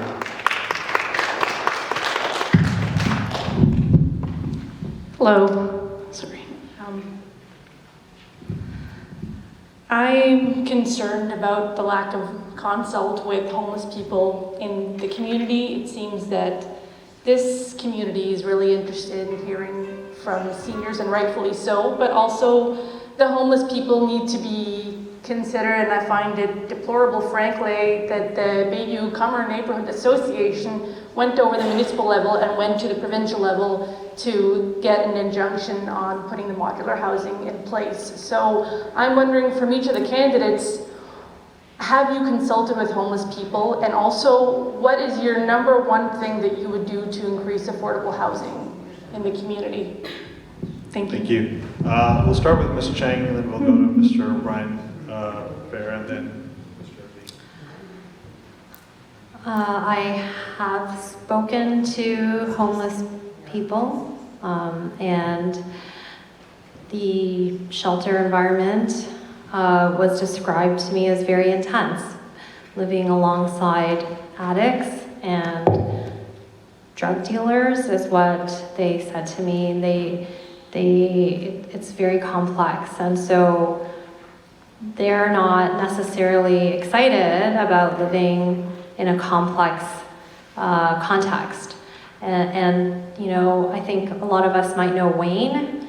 He's a homeless gentleman that lives on Yonge Street, and he too does not want to live in a complex context. That's why I don't know that mixing everyone together is the best model. But I am committed to always listening, and in my safety town hall that I would want to have for 5800 Yonge Street, I think it's very important that homeless people are part of that safety town hall, that they are represented and that they have a voice. And any time that we have meetings about homeless people, they should have a seat at the table for sure. And with regard to affordability, I think we should be expanding inclusionary zoning. Inclusionary zoning should have been done many years ago. We lost so much opportunity by implementing it so late. And so right now it's only 5 to 10% around for units 100 and more that are close to transit hubs.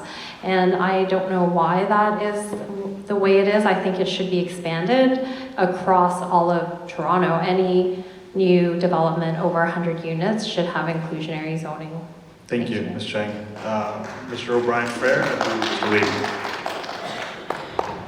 I think I've addressed some of this already, and the challenges that any of us would have as a councillor, and that it's incumbent upon us to represent the interests of everybody in the community.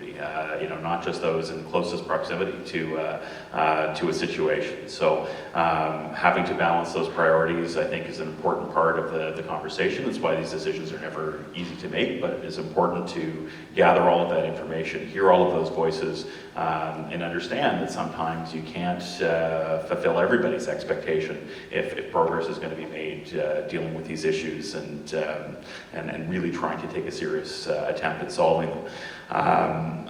the notion of inclusionary zoning, which means setting aside a small percentage of every new condo development that comes in as affordable housing units and deeply affordable housing units to make them more accessible to Torontonians that are making lower incomes, I think is an excellent approach. It's the province of Ontario that regulates a lot of this, and the reason why we haven't been able to do it up until now is because the province hasn't granted the city permission up until very recently to look at this. And in terms of the percentages and how much is being allocated, I mean, this is also a matter currently under some appeal. So unfortunately, it's an area where the control isn't fully in the hands of council, but I think it is an important concept that we need to push forward as much as possible. Thank you. Thank you for the great question. I am a pharmacist. I have worked many years, actually 20 years, at homeless addiction clinics. The very first question I asked the patient who comes for their daily dose is, have you eaten?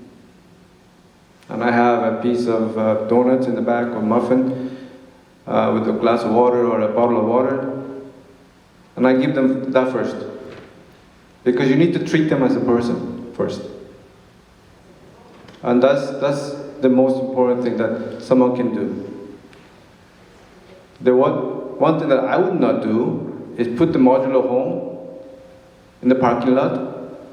For how long was it there for? 6 months, 8 months?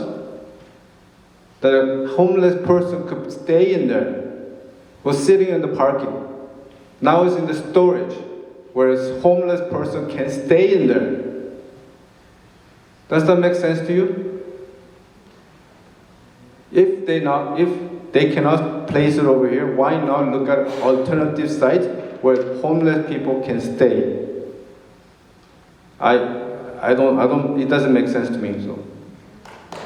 Thank you. Hi, thanks for this opportunity. So my question is, since we all see there are 15 tents around and also many people living in the woods, so I would like to ask the city, since we all care so much about the homeless, has the city ever go to the tents to ask them why would they rather living in thunderstorm and rain but not living in the city around places? It's just so big, the place. So sometimes I cannot understand, why would you, maybe I will go ask them tomorrow, why would you living in such a bad environment? So maybe is it that the place where you live is not the most problem you have, but really maybe the help or treatment is really the thing that they need.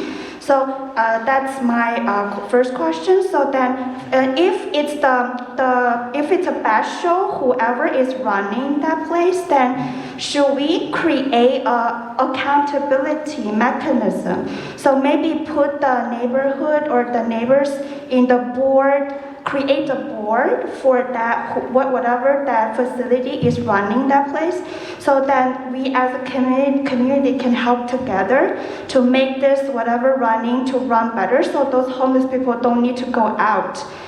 Just in the proximity of 10 meters, but not moving the building, right?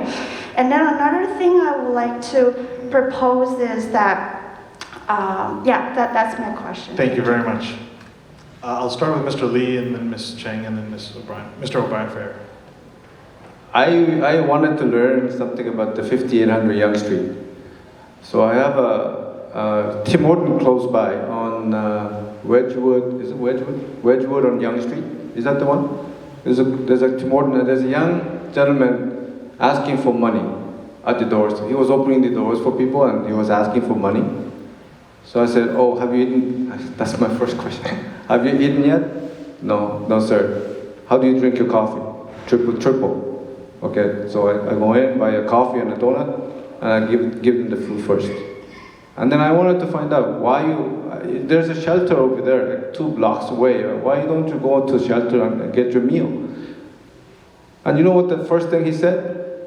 I don't feel safe in there. I don't feel safe in there. There's drug dealership going on. There's people with drugs.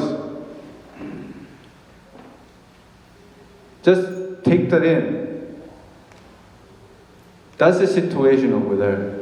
We need to find ways to make a better place for us to help them to be a better person in the place. We cannot have people going there not feeling safe. It just, to me, it doesn't make sense. Anyways, okay. Thank you. Yeah, so similar to Daniel, I had conversations with Wayne on Yonge Street, and Wayne is sober, and he chooses to live outside because he does not want to live around addicts. It's a very intense environment. He is afraid his things will get stolen, which they have been stolen in the shelter. So he chooses to live outside, and I always think about him on especially cold days, but he has managed to find a way to survive. And you know, talking about the people who live in tents. So one of my friends lives on Inez, which is a street that is behind the shelter. And for several months, there was an encampment there of several tents, and the residents, the people who lived in houses there were not comfortable because there were fights and fires happening right behind their back fence.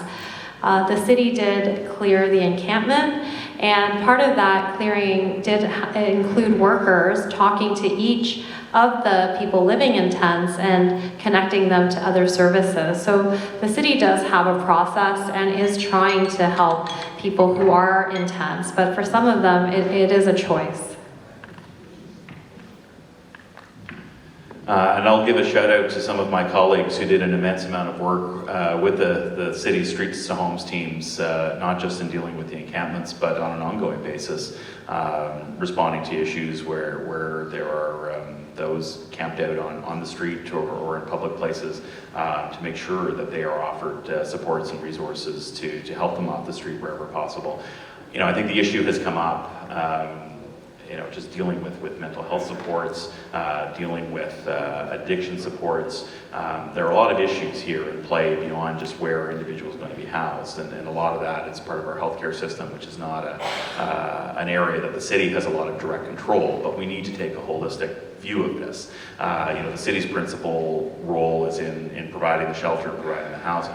It's why I believe long-term permanent housing is so important, and why we need to bring it to bear as quickly as possible, as efficiently as possible, to create those opportunities, because we have to remember it's not a one-size-fits-all solution. There are those that are really struggling with addictions and mental health challenges that may make other decisions, but we're also talking about moms leaving abusive situations. We're talking about families where parents have lost their jobs and they're going through a really difficult period and just can't afford a place to live. You know, these are the individuals that we're dealing with as well, that just need that short-term support, so that they don't end up on the street with their kids or having to rely on the difficult shelter environments that we've been talking about here. Thank you. Hi everyone, thank you for allowing me to speak. I've been living in Willowdale for about 20 years now. I don't like public speaking. Anyone that knows me knows that. But I did feel compelled to speak today because I want to know what solution you have for people like me who struggle with anxiety. I struggle with anxiety because last summer I was attacked by someone. Unfortunately, I've been vilified because apparently we're not allowed to speak. I did speak with a Phillian staff member after that happened, and his solution was for me to get a dog. I don't know what to say. I mean, I got an apology from you, Markus. It was an apology. It was a politician's apology. I don't want an apology. I need help with my mental